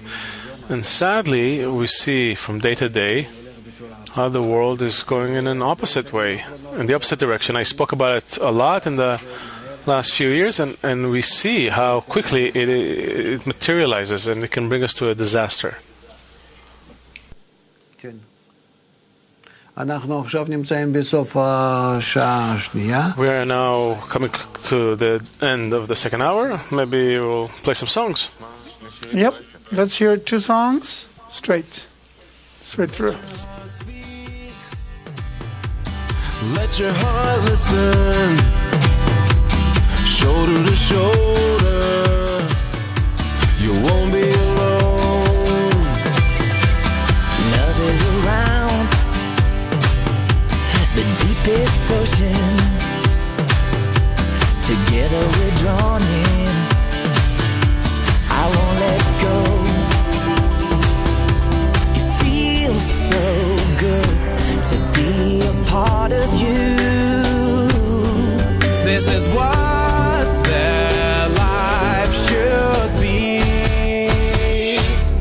Learning to unite, living in the light. We'll win this fight, and everything's gonna be alright. Learning to unite,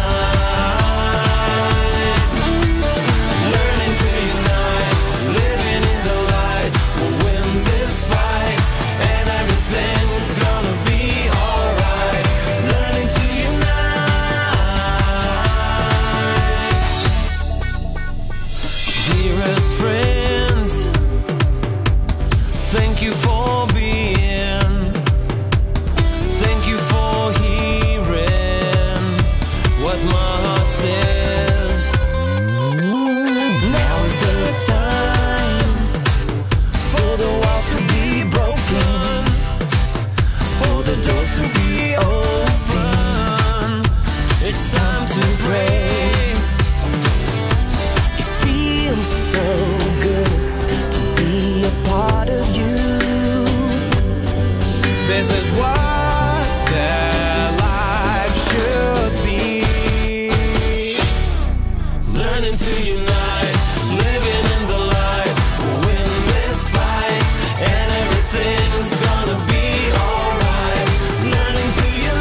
this moment when we are together as one.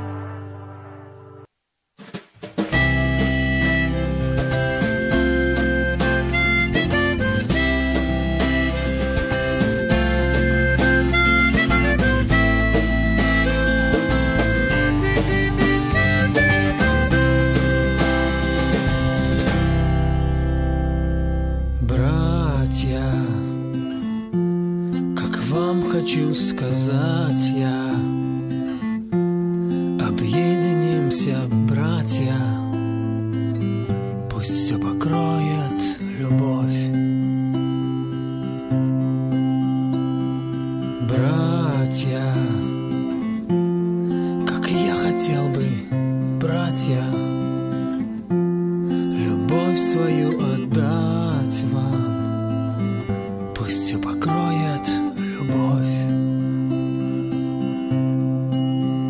В каждом сердце есть место, где мы связаны тесно, пусть все покроет любовь.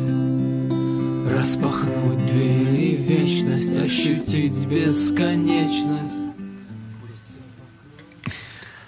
We have a collection of questions from friends in the world Kli that was sent to us during the week on different topics. We'll begin with questions regarding Pesach, Passover.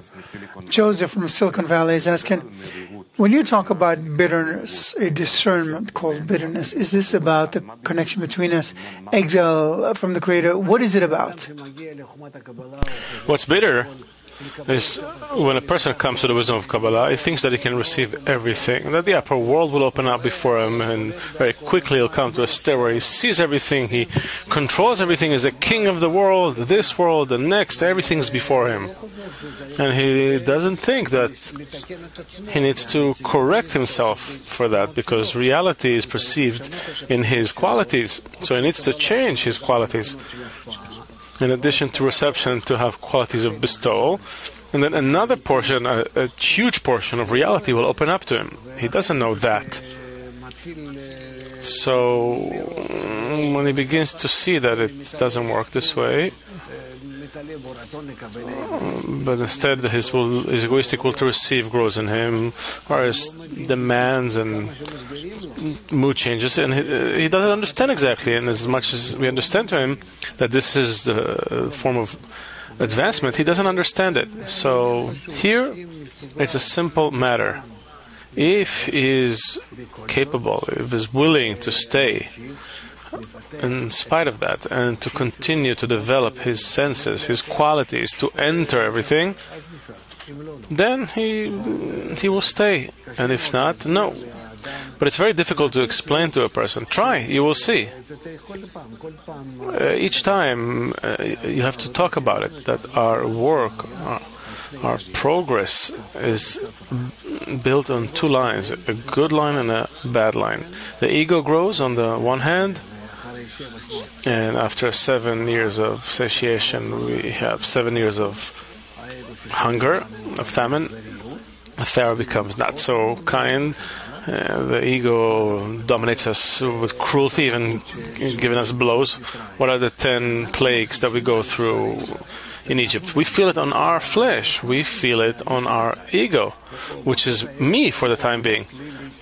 But these plagues, these blows, help me detach, disconnect from my ego. But until I do it, until I escape, until I receive from above this force that extracts me from the ego, I have to be in it and feel the blows and feel the sufferings, and each time to labor and to exert until finally, and the children of Israel sighed from the work until we cry out, and the upper light then pulls us out and takes us out of this Egypt, out of this evil. But it's not, I can't cry out in advance, because none is wise as the experienced. And so until we reach the end of the feeling of the evil and the ego, we cannot come out. And here is the problem. If we are in a group, if we can tie all those things together with us, and each one for the others, then I divide this burden between everyone by a lot. And that's why each shall help his friend, and we can do it quickly and easily, relatively speaking. But nevertheless, this is the path where we, through the connection in the group, I transfer my inner problems to the problems of the group, to connection. The more we work on connection, by that each one can relieve a lot of his egoistic problems, a great deal of them. We can go through Egypt in a relatively smooth way. Can you elaborate on that? What does it mean that I kind of unload my troubles on the group? Instead of dealing with myself as a single unit, I engage with everyone, and each one engages in everyone else. And I can relieve the burden of my will to receive a billion times more, because I'm with everyone, and again, everyone with everyone else. And this way we can do it. We are inside the group. We concentrate the inner work of each one with his ego, with our work in the group, in a circular form. And then we could seemingly avoid feeling all the problems. It's not exactly, but close to it.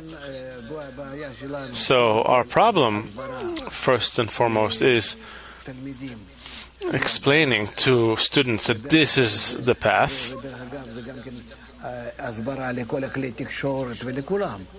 This is an explanation for the media, for everyone. Why is it happening?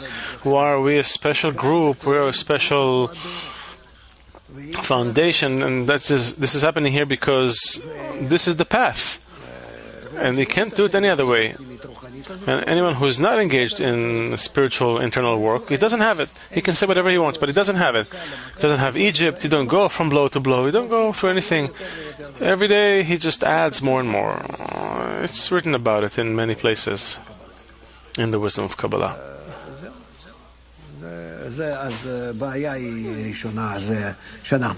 So our first problem is that we're not explaining it enough to beginners.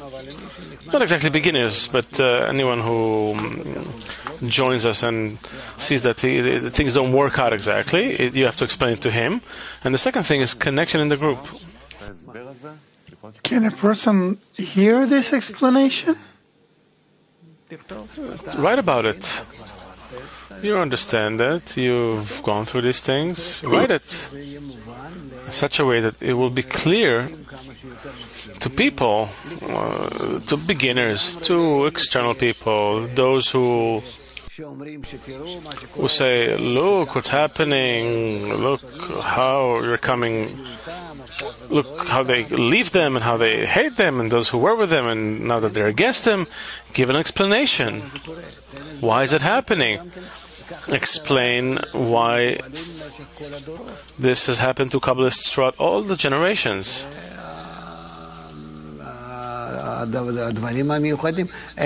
These are special things. These are the wars that we had during the times of the first temple until the ruin of the second temple.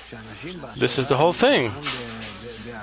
That in the beginning people were in spiritual awareness, consciousness, and that was the first temple, and when they started to come down and exit it, it was not dependent on them. It happened against their will. They become haters of those who are in spirituality. So those who come out of spirituality, I'm talking about these great ones that lived during the times of the first temple. These people who left spirituality became great enemies of the first. They had a war, a blood war. They killed one another. Just as we learned that they killed 3,000, the tribe of Levi.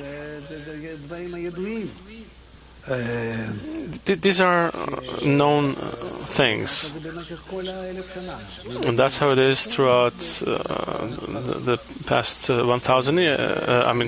Almost 2,000 years, from the first temple to the second.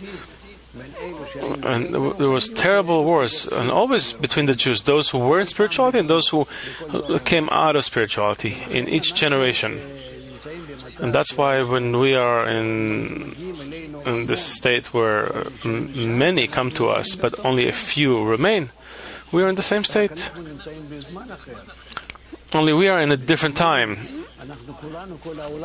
That in our time, the whole world is advancing towards a state where he sees that there's no choice. He has to do something, otherwise he won't be able to save himself from total annihilation, a third world war. So we have no choice, like it or not. We have to make these things heard. We have to say it to everyone. And also, the time works with us. It's the last generation, but we will triumph. Nikolai from the Moscow group says, today you repeated the word patience many times. What is patience? This is what Bala Salam writes at item 133. In the introduction to the study of Ten Sfirot, 133. He's writing that our entire path can be described as those who are climbing the mountain, and at the top of the mountain is the king's palace. That's where we discover the Creator. And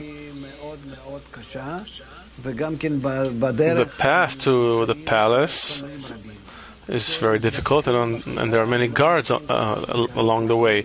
And they reject the person, and they don't let him pass so easily into the palace. And only the heroes, whose virtue of patience and perseverance worked for them, they come to the top of the mountain, they break through the wall, they enter the courtyard, and they enter the palace, and there the king accepts them with an embrace. And all of this he did himself, all those obstacles, so that only those who deserve it will make it to him. So what is patience? Do you acquire it? What? You acquire it, everything but leave. There's a rule. Do whatever you want except leave. Because they know that a person goes through such states that you can't demand of him to be good and nice and only one thing. Anything but leave. All the rest we don't care about. But don't leave the path. Because nevertheless he will bring you to the king's palace. Slava from Canada is asking, are there people who have come out of Egypt in Baruch, or is it forbidden to talk about it? You shouldn't talk about it, because immediately you will change the relationship between everyone. I'm afraid of that, because there will be an imbalance. We have to treat everyone equally. It doesn't matter if he's a beginner, he's a veteran, he's on a way to attainment, and this one is in a little bit of attainment and less and more. No, everyone is equal. And those who, anyone who doesn't see what the others are, he needs to accept them as equals. And if he knows of someone who is, even to a small degree, is in the spiritual world, he will corrupt the form of unity. That's why I will never speak about it. Sergei from Nepal is asking, will we too want to kill each other when we advance? Is it a form of On the path, for sure. It's possible that it won't work in this way for us, in that same way, because we're in the last generation, we're in the general correction, the whole world will come with us, it will receive from us. So here a new system is working, a general. That's why I can't say what will happen exactly with such things, but if we rely on what happened before, well, of course it has to be. Dimitri from the Moscow group is asking, the situations described in the Torah, are they states that a 10 has to go through, or every person individually? A person doesn't go through anything by himself. Only a person in a tent that is included with it. To the extent he is included, he goes through what's written in the Torah. James from California is asking, can you explain again how to relate to obstacles that happen to a person that are not connected to the way people in his everyday life, not necessarily in the group, like my wife, the boss, etc.? It's so that eventually all those obstacles will add up, and when they do, then a person receives an impulse, reluctantly, to come to correction. Daniel from Holland is asking, what kind of activity of connection with a friend is called, what activity is called Moses?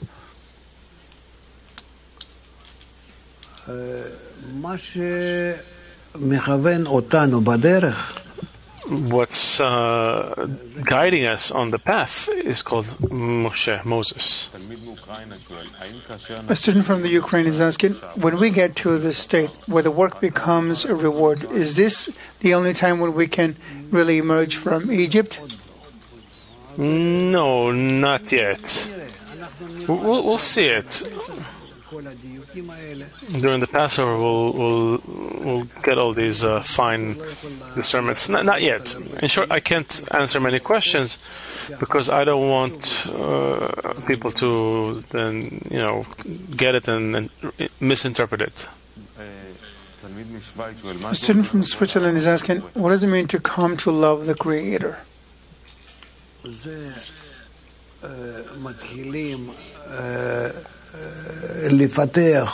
We begin to develop a sense for the Creator only after we develop a sense for the friends. One cannot be without the other. At first, it seems for us, well, what do you mean love the Creator? Of course I can do it. How can it be that I won't? Where is the group where you realize the love of friends? That inside the love of friends, after you're working in it, and for a long time, and you're truly realizing it, actualizing it, you begin to receive there an attitude towards the Creator, an inclination. Before that, everything is a false imagination. That's why it's written, from love of the created beings to love of the Creator. It's a law, it's a nature. You can't skip it. More questions concerning Egypt. What forced Jacob's sons to go into Egypt? Hunger. The hunger. They felt that they could not advance. Only on the condition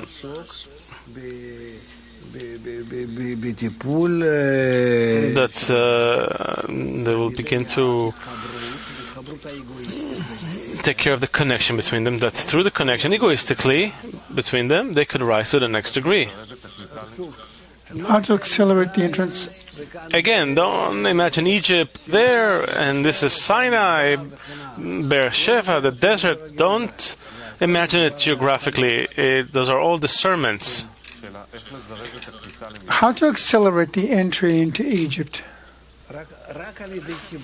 Only by connection with the group. We have no other way to take even a single spiritual step from the first to the last, except through the ever-growing connection in the group, where we discover more and more and more the force of bestowal, and in the force of bestowal we see the upper world. Who is Aaron in the story? No, I don't want to get into it. 10 Sfirot with all those names, it will only confuse people. We don't need it. From where do we take the kelim, the vessels of the Egyptians, and why do we have to give them back to the Egyptians? We are taking vessels from our will to receive. As they say, this is the left line, but we unite it with the right line, and this way we build the middle line. We need the vessels from Egypt. Abraham asked the Creator because of that, how will I know I shall inherit it? What's the difference between every other Egyptian and Pharaoh? Those are forces, special individual forces and a general force. Our ego has many egoistic desires, and there's a general force. What can unite the Jews if there is no danger? Nothing. Jews are not a nation. It's a composite from many, many nations that existed in Babylon that were the root of our civilization today. So you can say that the people of Israel, the nation of Israel, is an amalgam of all the people, all the nations. So the moment there's no danger, no one can stay next to the other. He doesn't feel any connection to him. Whereas in each and every nation that came out of Babylon, they feel that they belong to the same nation because they have a biological, an internal Rishimo, an informative Rishimo. They have connection. They have a gene that belongs to those original father and mother, the patriarchs of that nation, and we don't have it. We don't belong to any nation. We belong to nothing. We're a collection of all those nations from Babylon, and that's why there's no connection between us.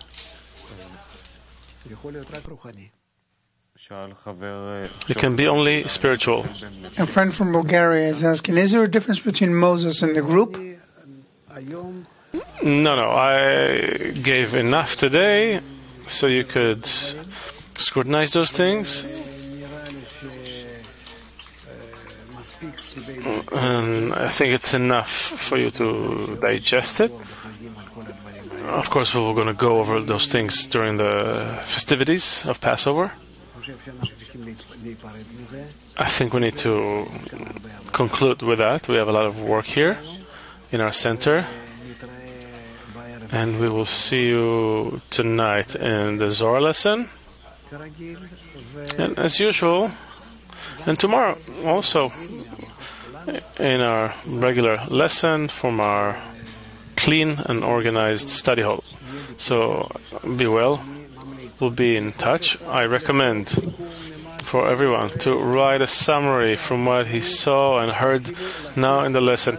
Start disseminating each one through the internet. Everyone has the ability. We have the opportunity. And by that, you will enter the stall. And you will merit the reforming light. Good luck. Two announcements. The Zohar lesson tonight. You're invited to watch the live lesson tonight between 6 and 7 at Kab.tv.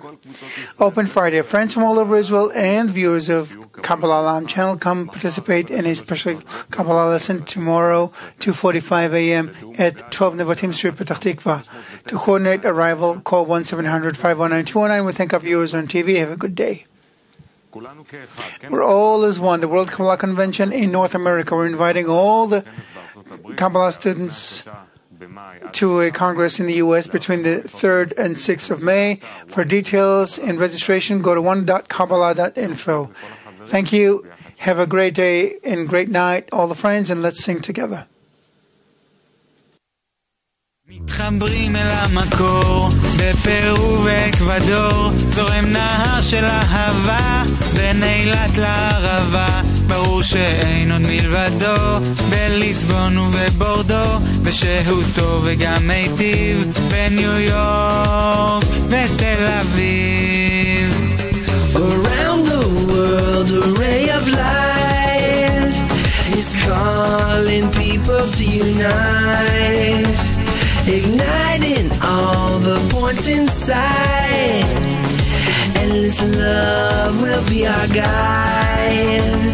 Above the place and beyond time, a new humanity will shine. Above the place and beyond time, a new humanity will shine. Казахстан, Сибирь и Крым дышат воздухом одним. Устремление едино от Москвы до Сахалина, от Чикаго до Читы, от Литвы до Алматы, от Сиднея до Берлина, от Парижа the beginner. Around the world, a ray of light is calling people to unite, igniting all the points inside. Endless love will be our guide, above the place and beyond time. A new humanity will shine, above the place and beyond time. A new humanity will shine. Miren lo que sucedió en Japón y Kazajstán. Se abren los cielos también en Moscú y Jerusalén. Más ciudades y naciones, más hermanos y uniones, grandes olas de amor, solo un clic, un corazón. Around the world, a ray of light is calling people to unite, igniting all the points inside. Endless love will be our guide, above the place and beyond time. A new humanity will shine, above the place and beyond time. A new humanity will shine.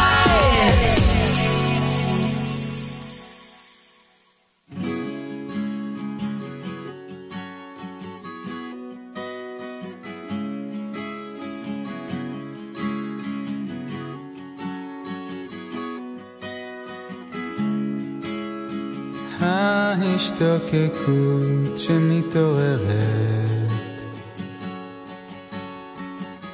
החיסרון שרק גדל, המטרה שמסנוורת, הרצון להתפעל, הצמאון עד לגלות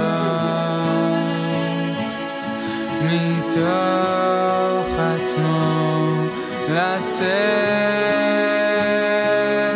לעלות עוד מדרגה ולחזור שוב לאמת.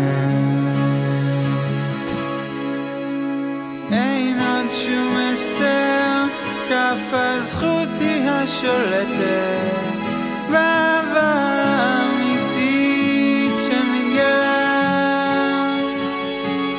החיסרון קודם לאור, ורק פנייה לאור נשארת, בדרך לאמת היחידה.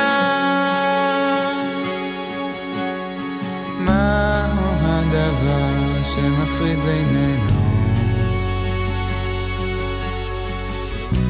לטוב והמיטיב, רק הרצון שטבוע בנו, לעצמנו להיטיב בכל פעם שהוא הולך ומתקדם ומגלה את מצבו האמיתי שרחוק מהבורא. אין עוד שום הסדר, כף הזכות היא השולטת, באהבה אמיתית שמתגלה. החיסרון קודם לאור, ורק פנייה לאור נשארת, בדרך לאמת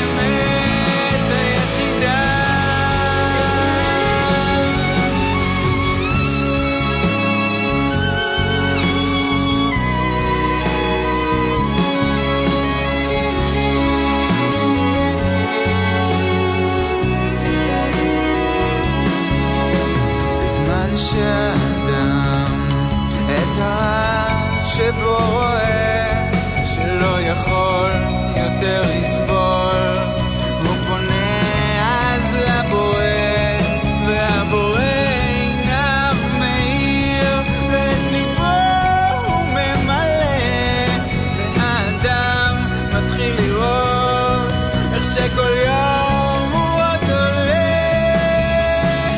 אין עוד שום הסתר, כף הזכות היא השולטת באהבה אמיתית שמתגלה,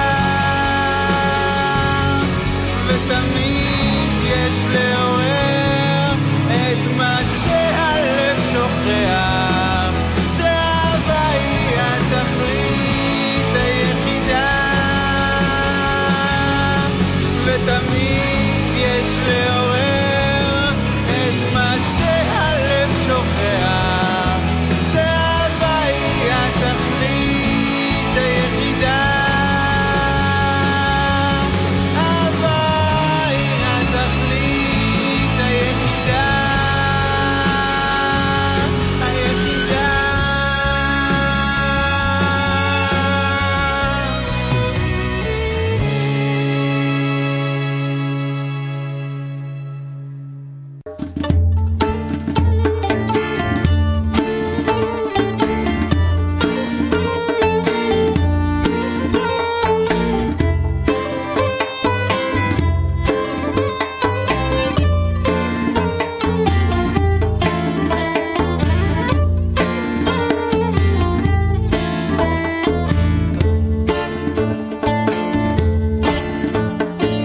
ניצוצי אהבה מתחילים לזרוח לי, והלב מתגעגע אל החברים, ונדמה לי שעיניי רואות את חבריי, שאוזניי שומעות כל אמפי מדבר איתם, ונדמה לי שעיניי רואות את חבריי, שאוזניי שומעות כל אמפי מדבר איתם.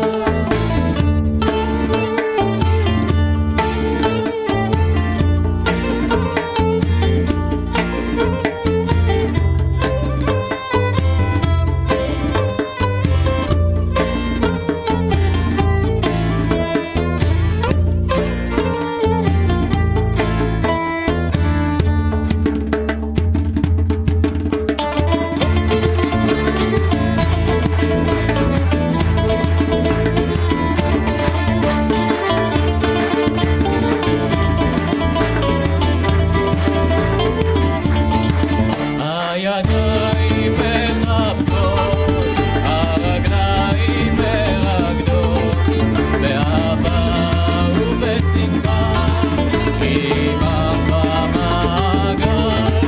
הידיים מחבקות, הרגליים מרקדות, באהבה ובשמחה, עמם במעגל.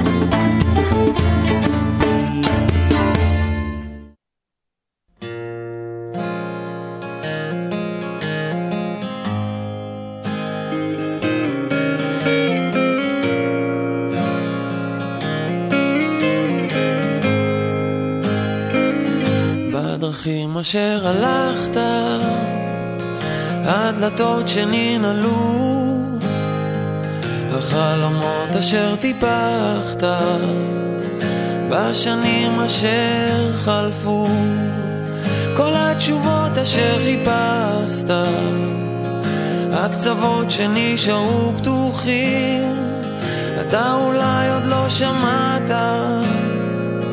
בקרוב הם נפגשים. עוד קצת, עוד רגע,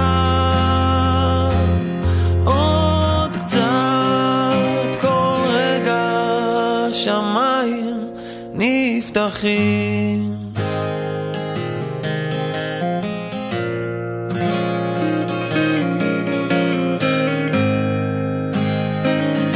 הדמעות אשר בכית בקרבות האבודים, כל האמת אשר רצית בלילות הארוכים, האנשים אשר שכחת הקשרים בלב שנשברו, אתה אולי עוד לא שמעת, בקרוב הם יתחברו. עוד קצת,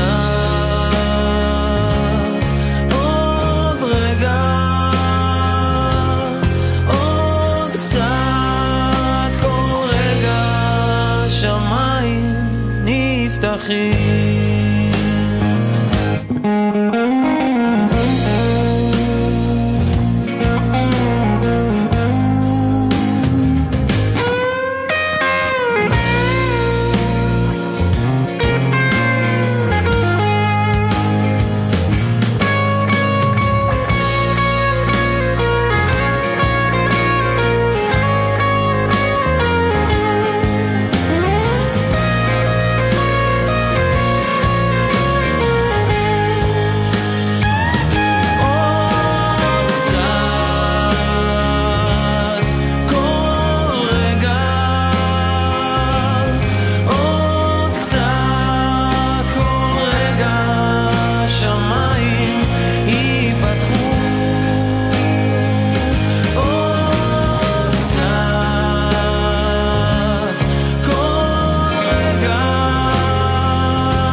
השמיים ייפתחו.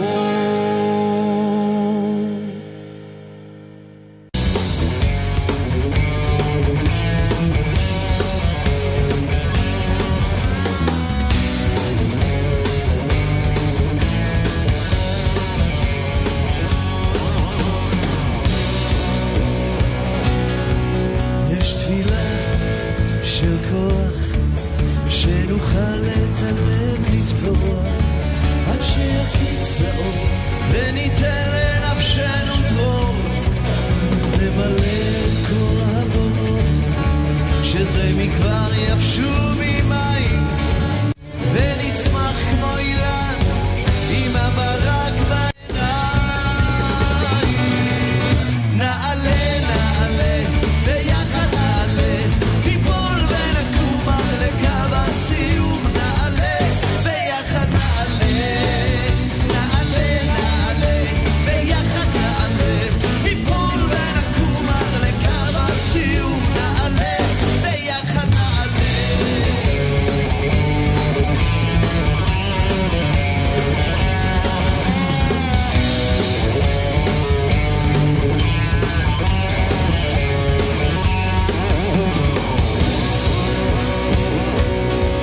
יש תפילה של הלב שחפץ להתקרב ובתוכו להחסל מישהו אחר. יש תפילה של דמעות שפותחות שערי שמיים וקושרות הקצוות עוד מעט נלמד לחיות.